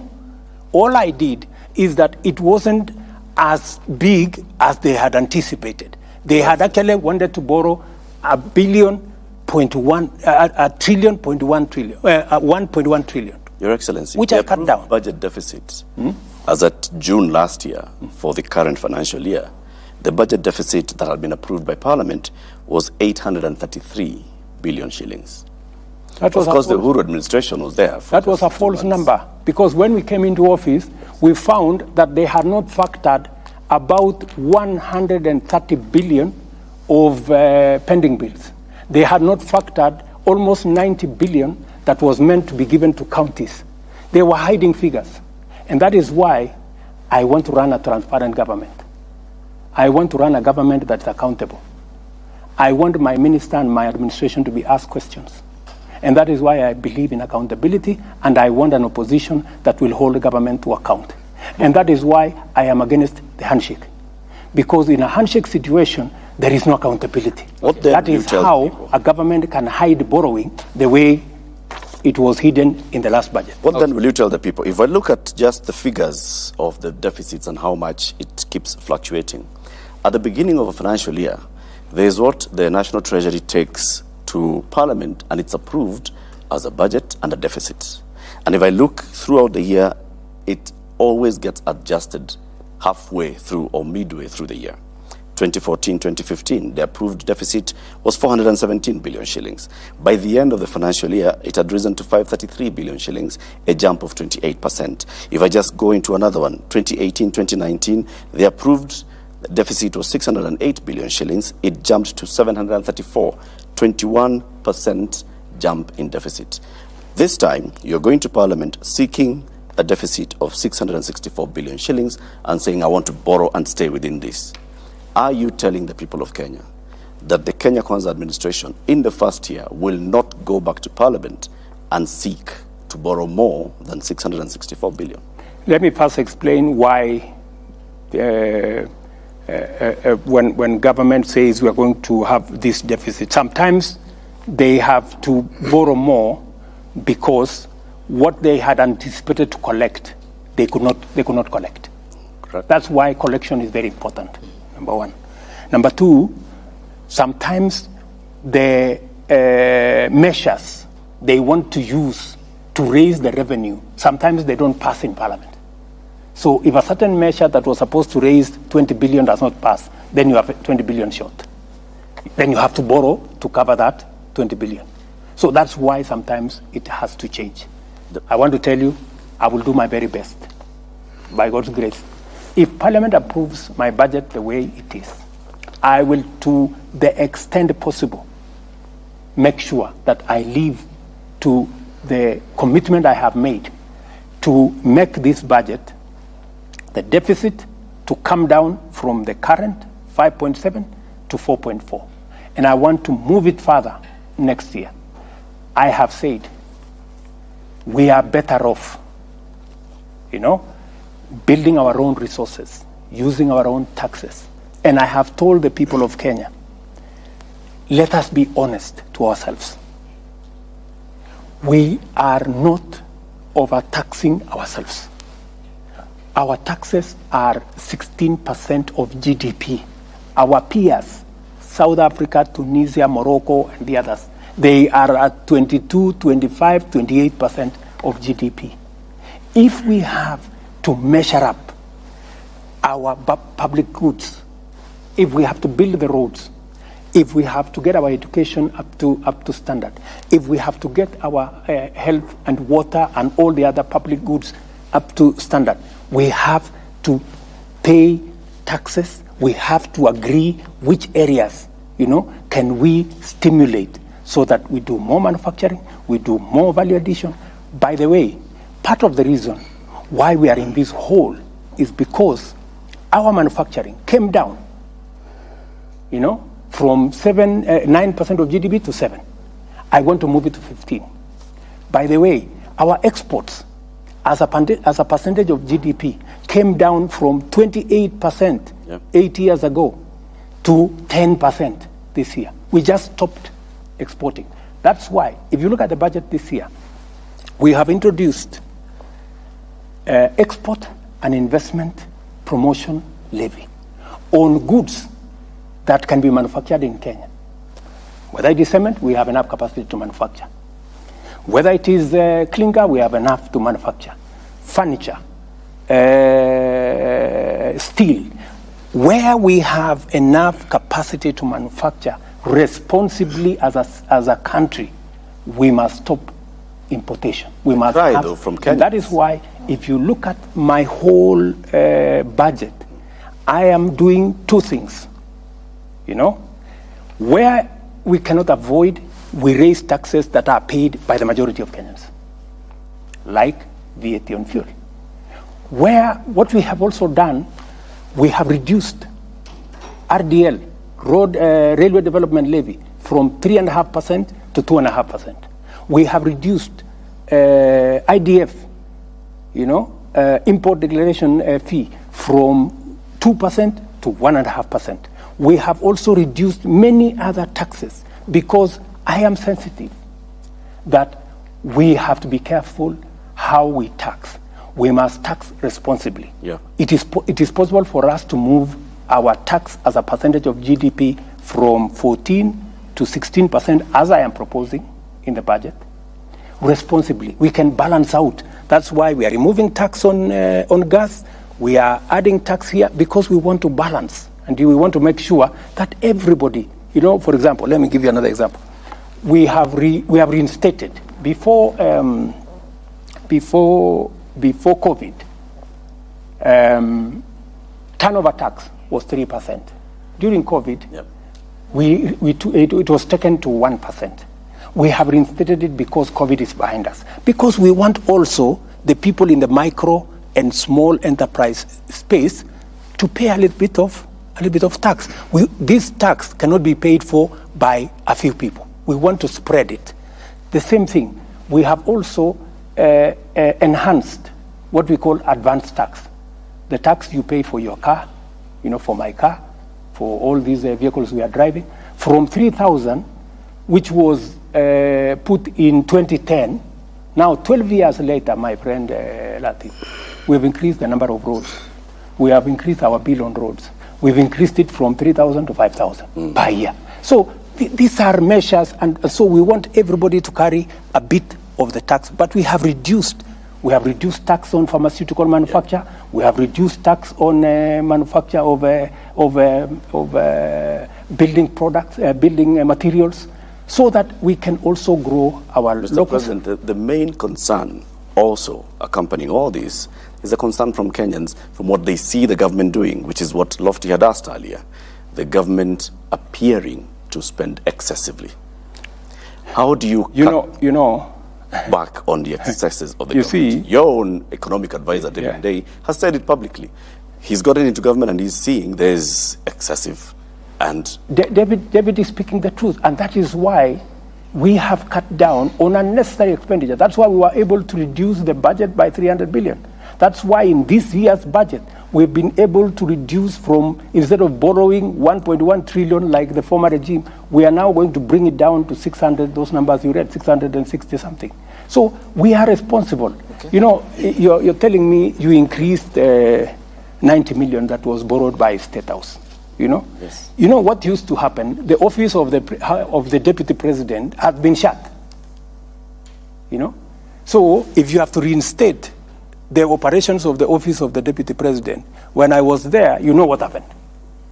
The office was, I was paying from my own pocket fuel for my cars. I was paying for tea in my office. I was paying for allowances for my drivers and everybody. It was not fair. But you see, I respect my deputy.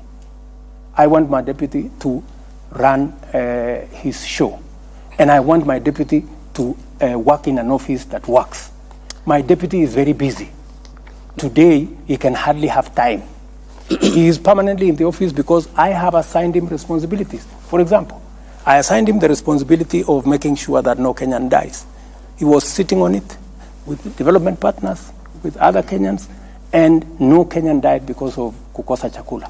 Because when you get people to help you work becomes easier and work becomes better. Mheshimiwa Rais, swali hili la nyongeza ya milioni 93 katika Ikulu mimi nimeliuliza na linafungamana na matumizi haswa ya ugatuzi.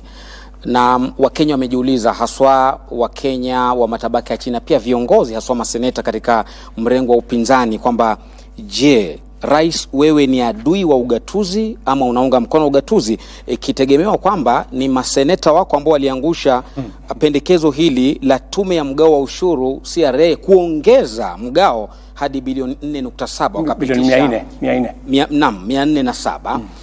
Na katika hali hiyo, je, unaona wewe unaunga mkono ugatuzi? Manake katika Ikulu unaweza ongeza milioni 93 tu katika kipindi cha wiki moja ikipitishwa, lakini fedha kwenda katika kaunti hakuna, mpaka zinapunguzwa.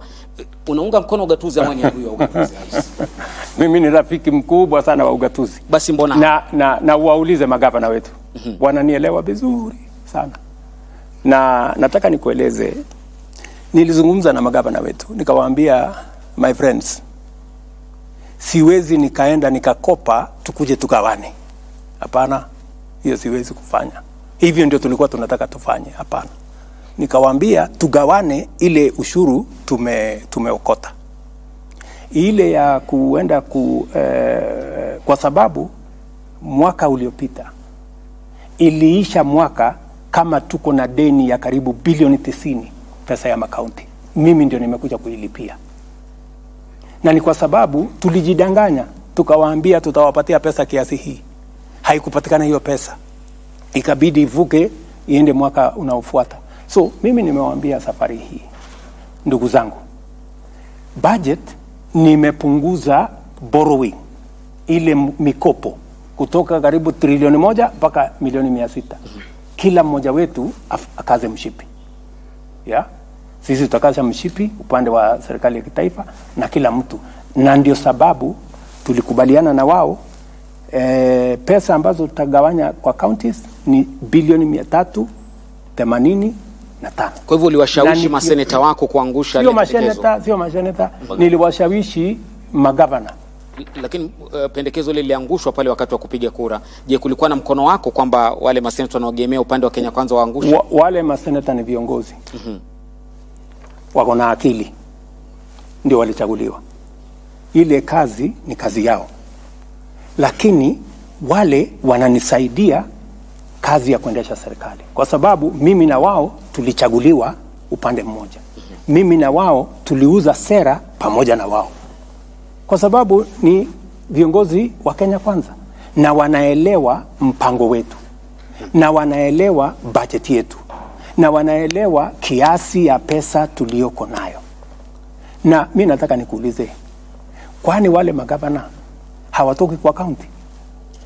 Kuna gavana wazimu hataki pesa iende kwa county yake.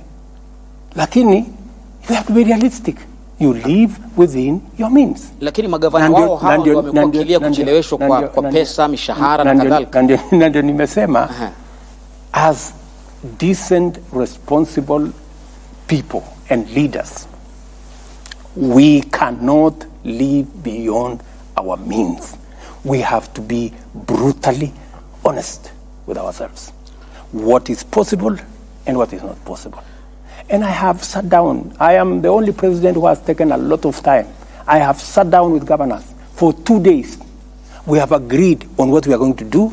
We have agreed on joint plans. In fact, we have agreed with the governors that we are going to co-invest, just to show you the level of comradeship between my administration and the governors. We are going to jointly sponsor county, aggregation, and industrial parks. I have put 5 billion shillings in the budget to support that county function because I want to reduce post-harvest losses. I want to bring on board value addition because that will happen if there is a partnership between the counties. Agriculture is devolved. They will work and aggregate because the power of aggregation helps us to provide storage. Therefore, we minimize post-harvest losses. It also gives us an opportunity to create volume where we can market. And number 3, it gives us an ecosystem for us to value add so that we can take it forward. And by the way, in those, just let me finish. In those county aggregation and industrial parks, we have also linked them to commodity exchange and warehouse receipting so that counties can be linked. So that, because the problem we normally have is there is plenty in one corner of the country and there is scarcity in another corner of the country. And in between, there is no mechanism of how do you make sure that you close the gap between where you are in another corner, food is going to waste because it is too much and it cannot be absorbed. On another corner, people are dying or people are hungry because they didn't have food. So commodity exchange and warehouse receipting is going to link the county, aggregation, and industrial park. I have a direct question on that, Mr. President. So 385 billion shillings is the proposal to go to counties as revenue share.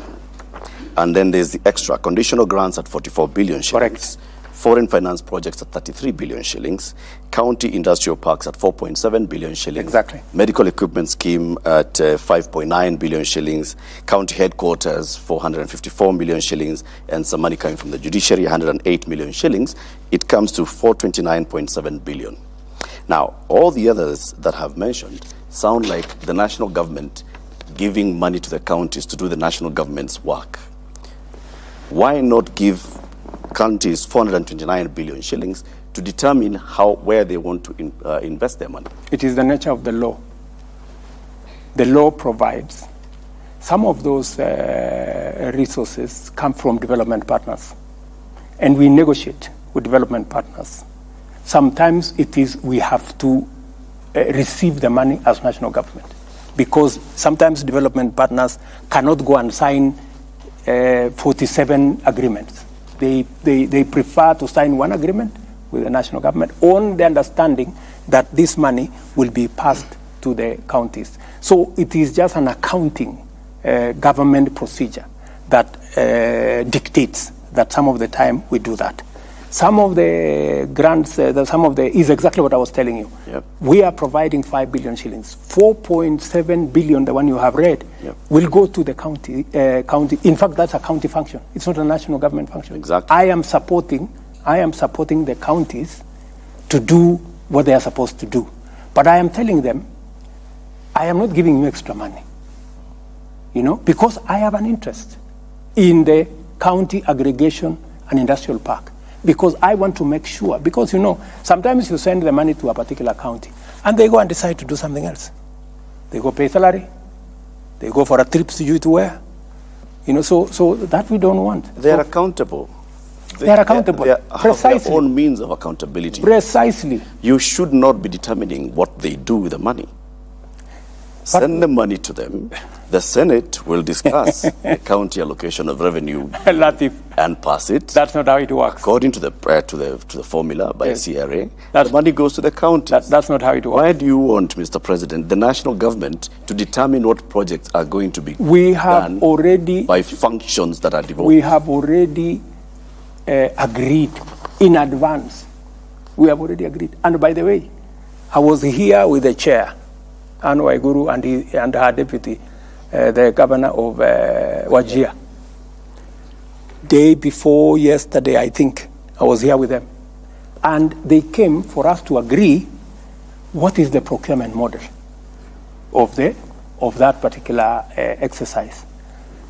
And I told them the county will procure. Let every county should procure the county aggregation, how it is going to be built. All we have agreed with them. The same way we agreed on the design of all our Tibet institutions. We have agreed on one design for the county aggregation. For what purpose? Number one, for standardization. Number two, to avoid another architect going to charge 20 million because they have gone to some place. And so we are approving one generic design. And that is the design that is used everywhere. We have done it with Tibet. It's very successful. Number three, we have also agreed for purposes of accountability how much it's going to cost.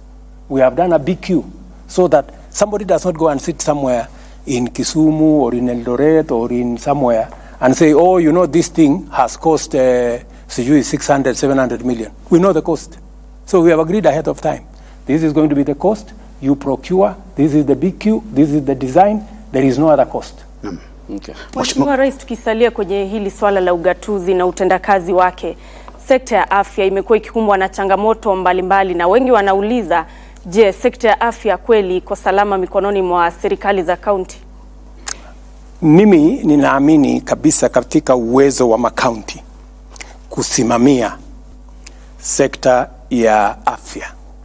Kuna watu wengi wako na msukumo kwamba sekta ya afya irudishwe kwenye national government. Mimi siamini kabisa, kwa sababu mimi nimeona tofauti mkubwa tangu mambo ya afya iwe devolved. Madaktari wameajiriwa, wauguzi, nurses, clinical officers, equipment, ujenzi. So mimi ninaamini kabisa ya kwamba sekta hiyo ya afya imekuwa bora katika mikono ya county governments. Pale kidogo tuko na matatizo, kwa sababu lazima tuseme ni kwamba tuko na matatizo kidogo na wauguzi wenyewe, madaktari na wale manases, na tumekubaliana vile hilo jambo tutalitatua. Na nurses and doctors, they have some legitimate concern. Not actually some, they have legitimate concerns. Ya mambo ya promotion, mambo ya training, na pia counties wako na legitimate reasons. And that is why tumekubaliana na county governments, tumeketi chini tukasema we are going to operationalize part of the law that was not operationalized on human resource that is going to help us jointly with county governments to work on the human resource element. How are we going to make sure that the doctors are trained? When they go on training, what happens? Because counties wanatuambia madaktari 10-20 wameenda training miaka 4. Bado wanapata mshahara katika county. Kwa hivyo hawawezi kuajiri daktari mwingine miaka 3, miaka 4. So lazima hapo pia tuketi chini, ni vipi? Ni wakienda katika training, nani atagharamia hiyo training? Tuko tayari kama national government kujadiliana. Tutafanya mgao hapo katikati, tutakubaliana ni vipi, na mimi niko na imani ya kwamba tutakubaliana, kwa sababu we have an interest in doctors being trained. We have an interest in counties being able to provide service. So we must strike a balance. That has been the issue. But to tell you, my dear sister, I am very, I have full confidence, let me say, in the ability of counties to discharge the responsibility of health. Na Mheshimiwa Rais, kuna sekta hii muhimu ambayo pia inataka tuiangazie katika mazungumzo. Just one minute, tafadhali. Sawa sawa. Pia, just to show you how well we are working with the counties, because I believe that reasonable people can arrive at a consensus. We have also agreed with the counties that we are going to have a new paradigm in the delivery of health, that we are going to reduce on curative, we are going to enhance on promotive, and on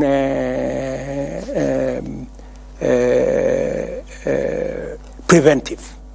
Those two, on preventive and promotive. And that's why we have agreed with them that jointly between the national government and the county government, under the new plan that I am pushing, we are going to change what we call today community health volunteers. We're going to change them to community health promoters so that we can pay them a stipend and we can also equip them. We are currently procuring about maybe 2-3 billion worth of equipment for community health promoters. These are close to 100,000 people in Kenya. Okay. And we are going to allocate every community health promoter about 100 homes. So permanently, home to home, they will be visiting. Wako na kitu ya kumesha pressure, ya kumesha sukari, ya kupima kila kitu. You don't have to go to hospital. Na mambo ataanza kukueleza hapa kuna matatizo. Okay. Tafadhali enda hospitali, enda pale dispensary. Okay, so we are changing, and I am very happy with the partnership we have with the county. Excellency, in relation to that, and my colleague will come in on another note. There is a brewing scandal at the Kenya Medical Supplies Agency, KEMSA.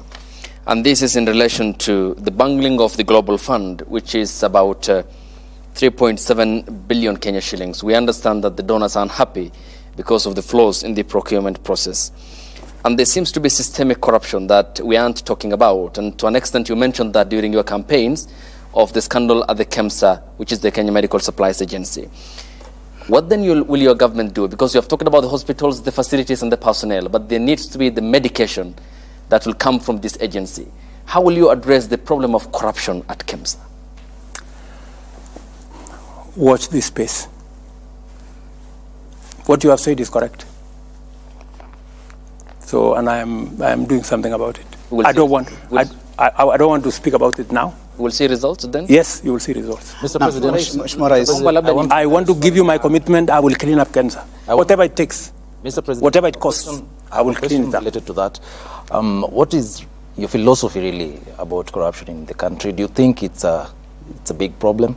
And the people, the high-profile people who had cases before you came to power, and we've seen the Directorate of Public Prosecutions dropping their cases. From where you sit, do you feel they are innocent?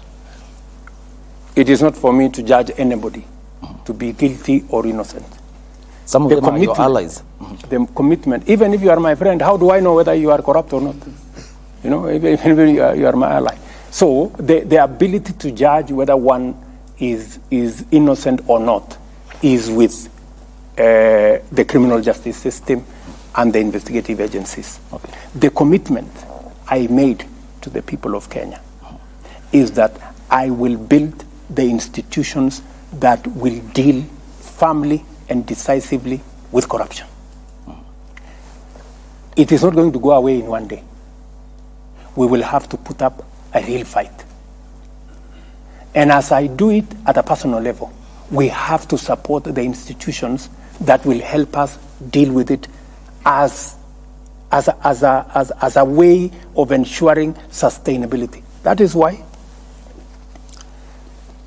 I said the financial independence of the DCI, of the police, of the investigative agencies must get out of the office of the president. Let them run their budget, investigate whoever they want. And I have been very clear to the DPP, I have been very clear to my friends at EACC not to call me on any matter. And I also promised them I will not call them on any matter. Let them prosecute everybody that they want to prosecute. There were days that because somebody is senior or the president has to be informed, I told them I don't want to be informed. If somebody has been found guilty of anything, they should be dealt with in accordance with the law. Let me also tell you, it is the same reason that I am enhancing the budget for the judiciary, because I want the judiciary to appropriate their responsibility and mandate to deal with corruption firmly, decisively, but also in a timely manner, so that we don't have corruption cases running for 3, 4, 5, 10 years. They must be dealt with expeditiously. And that is the clarity that I have made to the judiciary, that we respect their independence. The Chief Justice is free to call me whenever she has called me a few times to discuss with me. She wants additional charges. I pushed to Parliament that let us have an additional 70 charges. Parliament went and reduced it to, I think, 50, which is okay. It's a good start, you know, because I think we need more men and women in the judiciary to adjudicate on all cases, including corruption cases. She came to me about the budget. We came and discussed with her the areas they wanted in the budget. They wanted a few, they wanted the small claims court.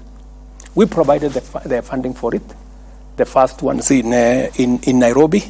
We gave them the resources to make sure that they begin the small claims court and another hustler court. It's a smaller court. I don't know whether I'm saying the right one, but that one. Because she said she wants to do bottom up. Small claims court. Small claims. Yeah, so we provided the resources for it. She came back to me and told me she wants to complete, I think they have about 20 different buildings in different places for courts around the country. That's why I have put money, because that's why I have given them an extra 4 billion shillings, because it is my commitment that we should build the capacity of the judiciary to be able to handle cases. We should build the capacity of the DCI. We should build the capacity of the EACC so that they can do their job. I cannot do everything. I'm a human being. That's true, Your Excellency. With the capacity also comes responsibility. Yes. Those officers that you've mentioned are the ones that have been involved in what we can call the debacle about dropping of cases. The DPP goes to courts and says, I was expecting the DCI to give me more information. The DCI has not given me more information, so I have nothing to take this case forward. The controller of budget went to Parliament, and she actually also spoke about what happened with regards to the Telecom Kenya payment. Now, these are officers who they're independent constitutionally, but they have sworn an oath of office on how to do their job. Do you think they ought to take responsibility for these actions, for taking somebody to court over 8 years, no prosecution proceeds, and then a case is dropped on account of I do not have evidence? They are the best placed to answer those questions. And they should answer those questions. I mean, if you've taken somebody to court for 8 years, and then you actually did not have a case against them, it was orchestrated, it was malicious, you have something to answer, you know? Because my understanding, from what I have seen in the courts, is that there are people who have been taken to court, and the cases have never moved, you know, from day one. You know, the cases have never made even a step. And it is the reason why I asked Kinoti to resign and leave.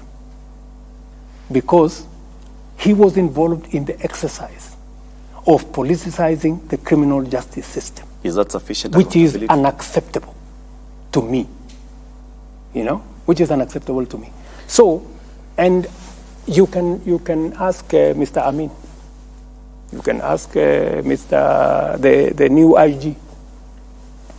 He rarely receives a call from me on anything, because I want them to do their job. My friend, I have a job to do here. I wake up early, I sleep late. I don't have time to go and do the job of a policeman. Mheshimiwa Rais, I don't have to go and do the job of a judge. Let them also do it. Naomba nilete swali lake karibu na wewe. Wakati wa maandamano ya Azimio wiki ya pili, wiki ya kwanza haswa, kuna wajumbe 5 wa Azimio ambao walikamatwa, akiwemo seneta wa Kilifi Stewart Mazayo, mbunge wa Malindi Amina Munyazi, mbunge wa Kilifi Kusini Ken Chonga, Opiyo Wandayi na wengineo. Na baada wiki moja mlipokutana na kiongozi wa upinzani Raila Odinga na kutoa tangazo kwamba maandamano sasa yatakwisha na mtaunda jopo la upatanishi, siku iliyofuata ilitangazwa kwamba wale mabwana wameachiliwa na hana makosa yoyote. Je, waliachiliwa kwa msukumo wa kisiasa, ama ni hivyo ninavyozungumza kwamba ni kazi ya mtu si yako? Kwa nini sadfa hii ya kwamba leo mapatano, kesho waachiliwa waliokuwa na makosa jana? Kwanza hatukukutana na kiongozi, hiyo ni story yako. Hatukukutana na kiongozi wa upinzani. Nilitoa taarifa yangu, yeye akatoa yake. Hatukukutana. Hiyo ni ya kwanza. Pole kama kuna mtu alikuambia tulikutana. Jambo la pili, hiyo swali lingine ya pili. Lakini muhimu kwamba kulikuwa na upatano katika taarifa zenu mbele ya Wakenya, mbele ya umma. Hiyo ya pili, ndugu yangu Matambo. Naam. Matambo. Ya pili ni kwamba kuna mtu anaitwa DPP. Ofisi yake ni independent kutoka kwangu. Ningekuomba kwa heshima umtafute na umuulize haya maswali. Atakujibu. I am sure you will answer. Hili swali wa Kenya walijiuliza, ndio maana mimi nimekuuliza kwa nini sadfa. Mimi nilifanya yangu ya kama rais. Mimi nilisema kwa sababu hawa ndugu zetu wamesema ya kwamba wanataka wacha niseme hivi, sitaki kusema sana. Nilipata habari kutoka mmoja wa watu wa Azimio, wakaniambia, tafadhali bwana rais, wewe ndio the big brother, hata ingawaje kwa umri wewe ni mdogo kwa kiongozi wa upinzani, wewe uwe wa kwanza kusema ya kwamba huko tayari kutafuta njia ya mazungumzo. Nikawaeleza mimi mazungumzo sina shida, bora sio mazungumzo ya handshake. Kama ni mazungumzo ya kule bunge, watu waende waongee. Hii maneno mnasema 7, sijui maneno mnasema sijui nikawaambia hii IBC tuko tayari. Mimi sina mtu pale ambaye nimemweka kwa sababu yeyote. Kama tutakubaliana ya kwamba Public Service Commission haifai kutoa mtu, ama political parties haifai kutoa mtu, tubadilishe sheria. Museme mnataka nani atoe huyo mtu ambaye atakuwa katika hiyo panel. Me, I have no problem, I have no interest. I did not select even one person. The list was brought to me. Mimi nikakuja tu nikatia sahihi, nikasema LSK walilete mtu wao, interreligious walilete mtu wao, political parties walilete watu wao, Parliamentary Service Commission walilete watu wao, public service. Mimi hakuna mtu ambaye anasema anachaguliwa na rais kwa hiyo jopo. So mimi nikawaambia sheria ndio inasema. Mkibadilisha sheria, mtafute mbinu mpya, mniletee. Mimi nitakubali. Yes. Bwana Rais, Mheshimiwa Rais, napenda kurudisha kwa kimombo just a minute before my colleague goes ahead with that question. In relation to that, to what Lofty has asked about, the demonstrations and that period before you had an agreement with the former PM, Article 37 of the Constitution talks about the right to picket. Your Interior CS, Professor Kithure Kindiki, indicated that you're considering to make some changes to that law. Don't you think from where you sit that is going to take us back to the dark days? I don't think you can take away the right of any citizen to picket. It's not possible. Yeah? But we can all agree the way in which it is done. We can all agree. Other countries have dedicated a street where people can picket from morning up to evening. You go, I was in Brussels. There is a street there where people are permanently there. Huyu anasema yake, akona malalamiko sijui ya nini, ule mwingine anasema malalamiko ya nini, na iko media hapo, unasikizwa yako, inachukuliwa na media, inasikizwa ya ule. So, dunia inaendelea bila ya kusumbua wale watu wengine wengi. Kuna mahali imetengwa hapo ya watu kusema hiyo maneno. Hiyo ni sawa. So, tunaweza kukubaliana. Ile ambayo mimi ninaona haifai, ndugu zangu, ni kutumia picketing kuzusha ghasia na fujo na vita, kuharibu mali ya wananchi. Nobody has any right, my good friend. Nobody has a right. Hata kama biashara ni ya mama mboga hapo, unaenda unakanyaga mboga yake. Wameenda sijui pale hapo Kisumu, jamaa moja wameenda wakakula viti yake kwa restaurant yake, ule jamaa alikuwa analia machozi hapo nje. Wameenda sijui supermarket nyingine hapo Utawala ama ilikuwa ni wapi pale Mbakasi, loot. That's not picketing. That's criminality.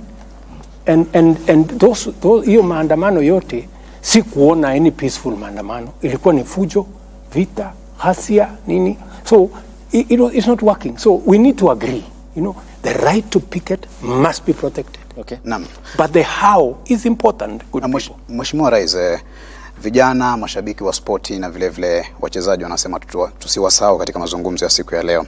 Michezo inaleta jamii pamoja. Hili umekuwa katika derby ya mashemeji na jana ulikuwa katika mashindano ya Kipkeno Classic uwanjani Kasarani. Serikali yako inafanya nini kuhusu kuinua talanta na vile vile ujenzi wa viwanja? Kesho kwa mfano nitapokea habari ya ile commitment nilifanya kwa watu wa Kenya ya kwamba nitaweka umuhimu katika mambo ya michezo katika taifa letu la Kenya. Nilisema tutajaribu kuhost Africa Cup in 2027. We are launching our bid on Wednesday, right? I was part of the people who came up with the sports fund because we wanted to reward, we wanted to create, because we have talent in Kenya. We have arts, we have the creatives, we have the sports talent in Kenya. We wanted to find a mechanism of promoting. That is why mimi nimelaumiwa sana. Wewe ulisema nini? Stadium. Wewe ulisema stadium. Sasa mtaniuliza mambo ya stadium na nitawajibu because I am now in charge. Tupe jibu. Na niko na mpango, nimemwambia Babu na Mwamba atengeneze master plan. You will see a big difference. Okay. Yeah? And already we are doing something about our stadia, right? So we are going to invest in the infrastructure. We are also going to invest in the training. We are also going to invest in the positive profiling of sports. When I came into office, the first thing I did, I told Babu na Mwamba, enda mpaka utafute watu wa FIFA mahali waliko. We cannot continue to have our country banned by FIFA. And within 4 months, ban yenye ilikuwa hapa for 2 years, we removed it. Today, we have come back. I also told Ababu na Mamba, we were almost being banned, mambo ya athletics, kwa sababu ya mambo ya doping. We have invested $5 million, almost 600 million shillings, to make sure that we have the ecosystem to test our athletes. I think they do it now almost every week, to make sure that doping is not part of our sports. So I am very clear on where I want to take sports. In fact, you heard me announce that we are going to have a bottom-up tournament from the world. Yenye tutafanya finals tarehe 12 December, because we want to grow sports. I have also said, Abdi, that how do we positively profile, kwa sababu watu walikuwa wametoroka hata kwenda kiwanjani. Yeah? So I am now going to work with KBC. I am going to talk to CA. I am going to talk to various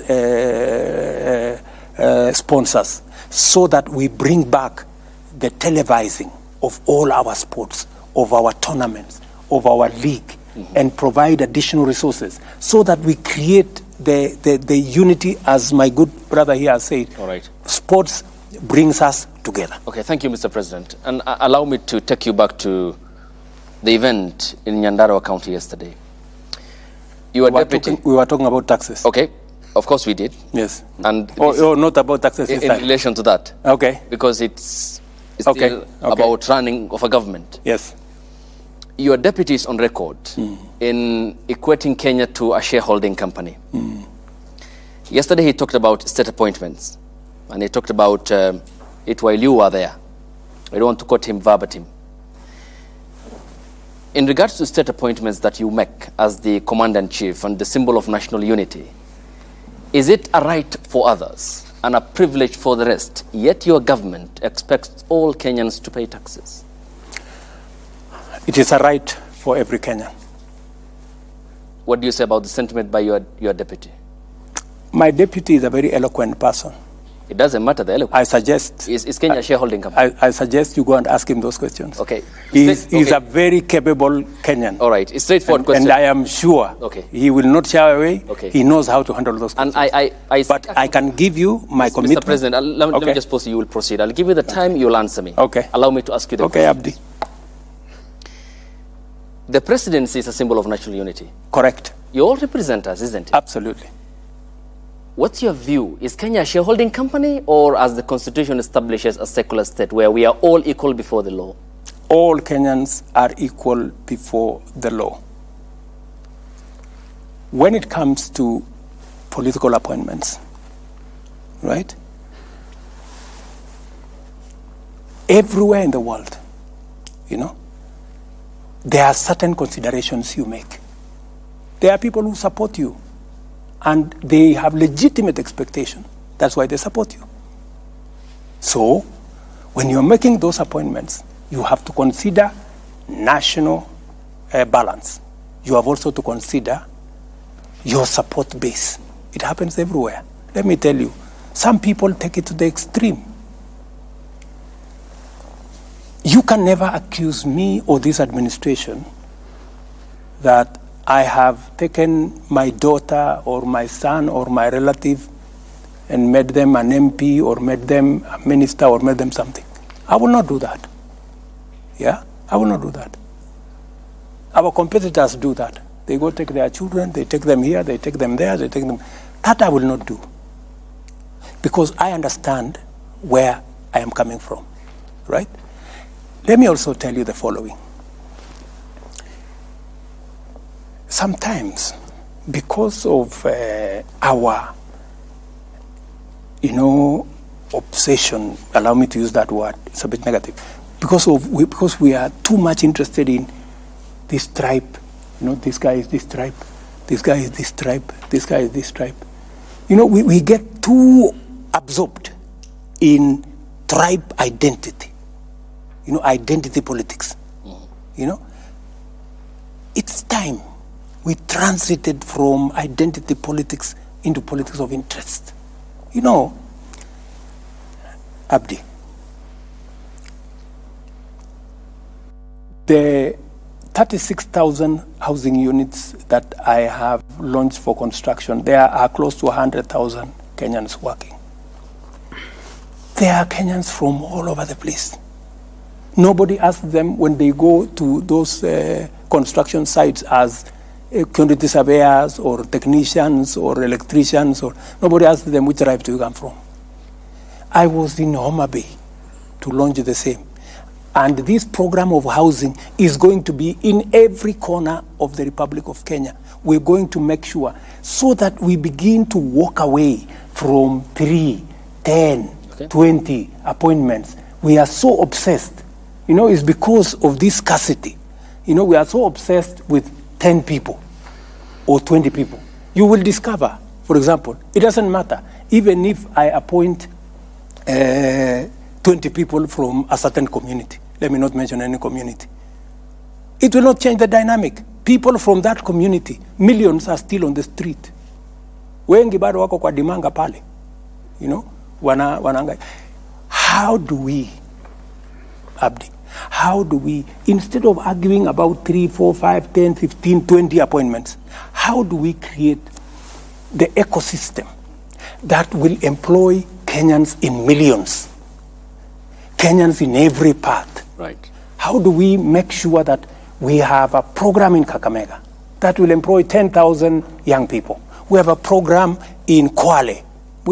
That is the program I'm looking for. And that is why, Abdi, I am telling you, and I want to persuade my fellow countrymen and women, please, let us invest our resources in projects and programs that will create 3, 4, 5 million jobs for the people walking in our streets, our own children, our own blood and flesh walking the streets.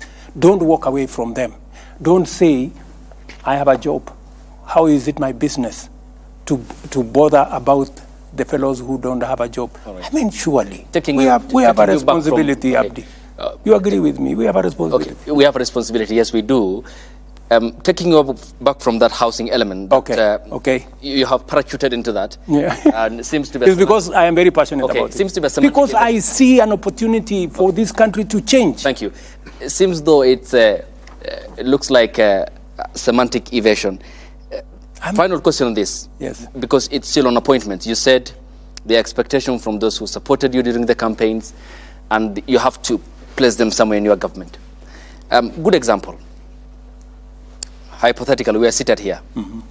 Ayub was your supporter, say, for example, during the campaigns. Pardon? Ayub was supporter. I supported you, your campaigns, by financing, but I have no qualifications. Eric Latif didn't support you, but is a Kenyan like me who expects to serve his country. He has the qualifications. He has the merit, for example, let's say. Between me and Eric in your government, who will you pick? I will pick Eric.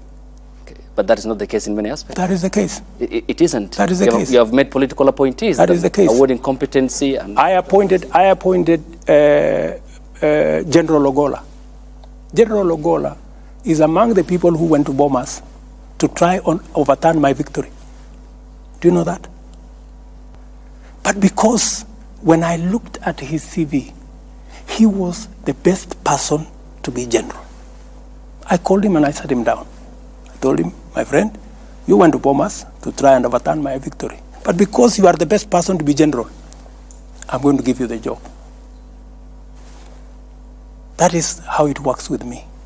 That's why I told you, if a person has the qualification, if he is the best for the job, I will give him the job. But that is the military. There's a code of conduct for the military and how politics works in Kenya, Mr. President. Let me tell you, my friend, I had the opportunity. I could have appointed anybody.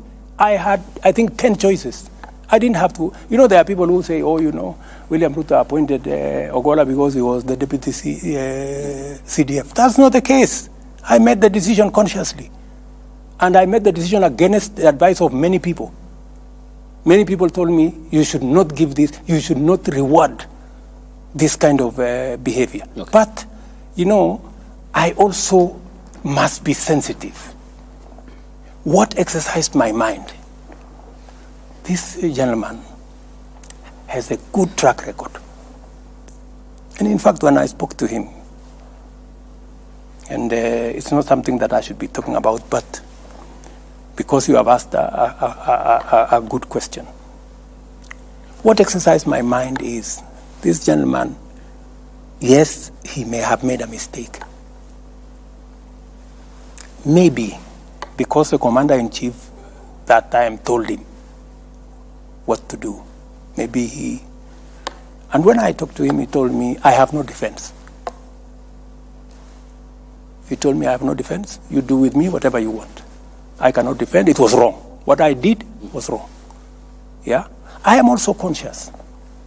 My good friend Ayub, I'm also conscious that since independence, there is nobody from Nyanza who has ever been CDF. And it also played in my mind that I don't want a situation where a whole community think they cannot occupy a certain office.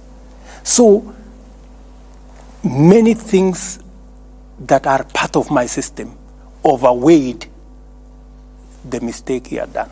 Okay. You know, so I want to tell you that I make very sensitive appointments. I make very deliberate appointments. Many of the appointments, of course, that do not have to directly require my signature. Many of these managing directors, I don't know who, they are interviews all over the place. Okay. You know, so, and when a panel decides, for example, I was brought a panel that interviewed the CEO of a museum. And just by coincidence, you know, the person who became number one was my classmate.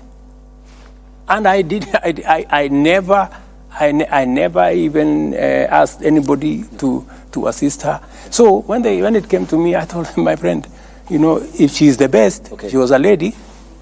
Okay, so it's safe to assume that according to the President of Kenya, Kenya is a country where all Kenyans are equal before the law. But interestingly, according to his deputy president, it's a shareholding company in which political appointees ought to be the priority for the government. I think you should not take the sentiments of my deputy out of context. What was the context? I think it is fair if you can arrange an interview with him so that you can contextualize, you know, because now we are discussing him, me and you, and he's not here. Not him per se, Mr. President. Because that's what it is. Okay, not him per se, Mr. President. We are discussing what he said. He's not the subject here, but okay. Let me put it this way. Let me paraphrase the question. What's your interpretation of what a shareholding company means? What do you understand by it? I think, from where I sit, I think what Rigathi Gachagua is just trying to say is that while it is true that first we must serve all Kenyans equally, we must, to the extent possible, spread appointments across the country. And that's what I have tried as much as possible to do. If you look at my PSS, I think I got PSS from 41 counties. If you look at the CASs, I got CASs, I think, from 45 counties. Every county has a CAS in my administration, even the ones who voted for my opponent. I put them. If it was the philosophy of my deputy, they wouldn't be shareholders, and therefore they wouldn't qualify. But you know, there is an extent to which you must nationalize, you know. Many people thought, for example, the Hustler Fund. Many people thought, oh, you know, this is just going to be for the people who voted for Kenya Kwanza. It is not. Look at the distribution of the Hustler Fund. Every county in the Republic of Kenya equally. You know, you don't have to know nobody. You don't have to know your MP. You don't have to speak to nobody. It is your phone and Hustler Fund. You have your money, you move on. So that is, and precisely, my good brother Ayub, precisely what I was saying. Instead of arguing about 20 appointments, 15, I don't know, this community, that community, why don't we bake a bigger cake? Why don't we create 1 million, 2 million jobs so that everybody has a piece of the pie. And that is what I am asking my good people, the people of Kenya, to help me, invest in these programs.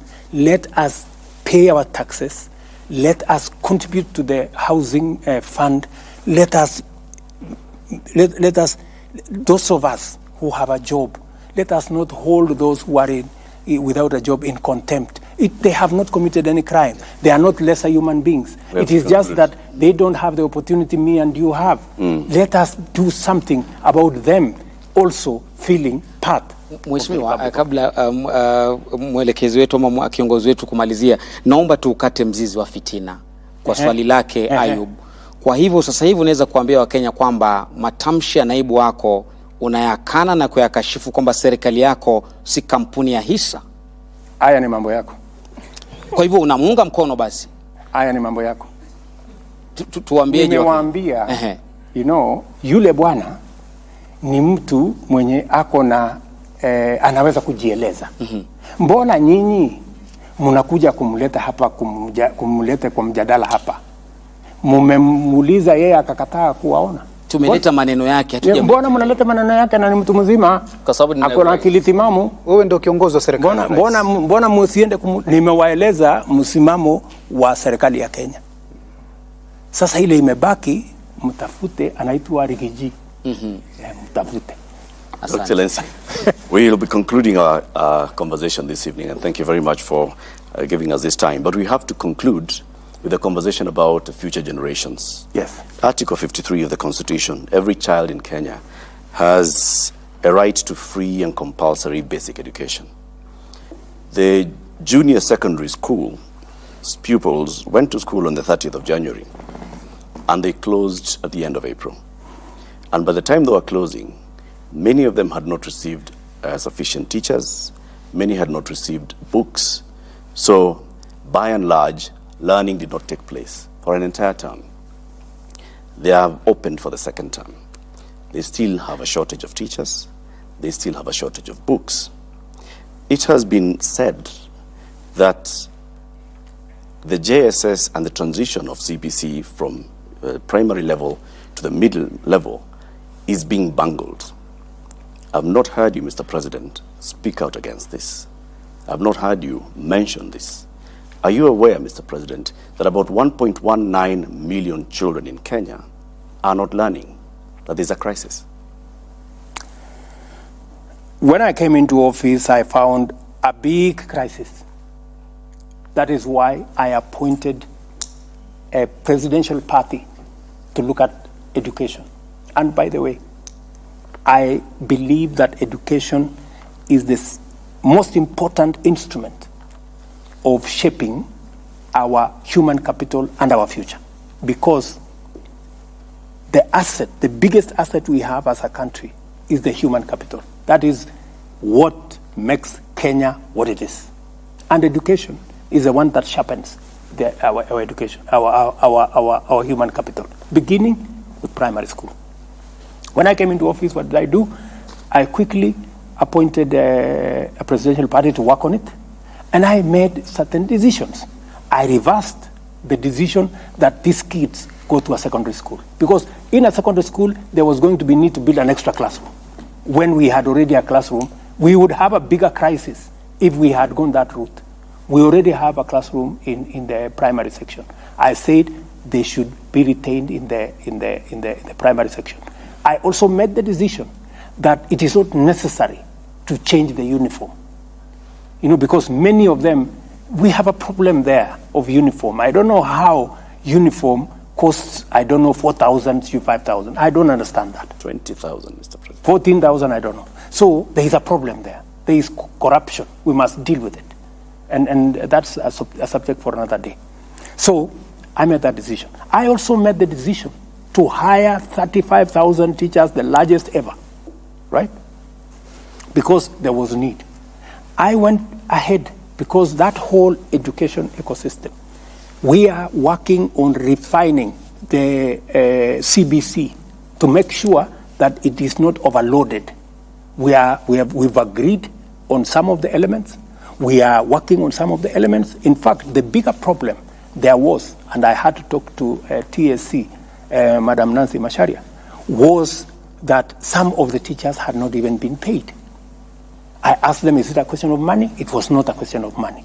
It was a question of forms. They need to fill this, they need to fill this, they have not submitted this, they have not submitted that. And it was a requirement because this is public money. If you have not submitted all the documentation, you cannot be paid public money. So we try to expedite that. There is a shortage of teachers, without a doubt. And I said it in the election, in the election process. We have a shortage of 110,000 teachers. I am going to fill that gap. We used to hire 5,000 GRs every year. I have scaled it up to 35,000. I want to hire another 35,000 next year. But you know, Latif, I also have to operate within a budget. I need the resources. Yep. When I try to raise the money, you guys make noise at me. Oh, unaongeza ushuru, unaongeza ushuru. Na wewe ndio huyu unataka watoto wasome. Hakuna walimu. Wapi walimu, bwana president? I mean, we all have to balance all these things. So in the meantime, then, Mr. President, for this year, these JSS learners are definitely not going to be able. No, we have made an intervention on how, because you know the part of the problem is there are some primary schools that did not have enough students to be able to qualify to be a junior. To create a junior secondary classroom. So we're trying to see how we can put together some of the institutions. We're also identifying teachers that have diploma so that we can post them into the JSS, because we now have a bit more in the primary school. So we want to promote those ones in the primary so that they can cover the gap, and hopefully when we move into this new budget, maybe towards the September, we can then be able to hire them. So what happens to these cohorts? They will be taught. We have made temporary interventions to be taught. But let me also tell you about the whole subject of education. The crisis you have in CBC, you had the same crisis in our TVETs. Our TVETs were almost closing because we didn't have enough lecturers. I have had to make an intervention in the supplementary budget to hire an extra 1,300 lecturers. They needed 3,000. I could only accommodate with the finances 1,300. I will do another 1,700. We have also change the funding structure of our tertiary institutions, IUP. We've changed the financing structure because we have to be realistic. Our universities, for example, we were giving them 44 billion a year. Yeah? 44 billion was less than 50% the amount of money they need to be able to teach. So we are sending kids there. We've given them half the money. They don't know what to do. They cannot pay the lecturers. They cannot pay bills. They cannot pay NHIF. We have a whole crisis. And nobody was making any decision because nobody wanted to, because it was too big a problem.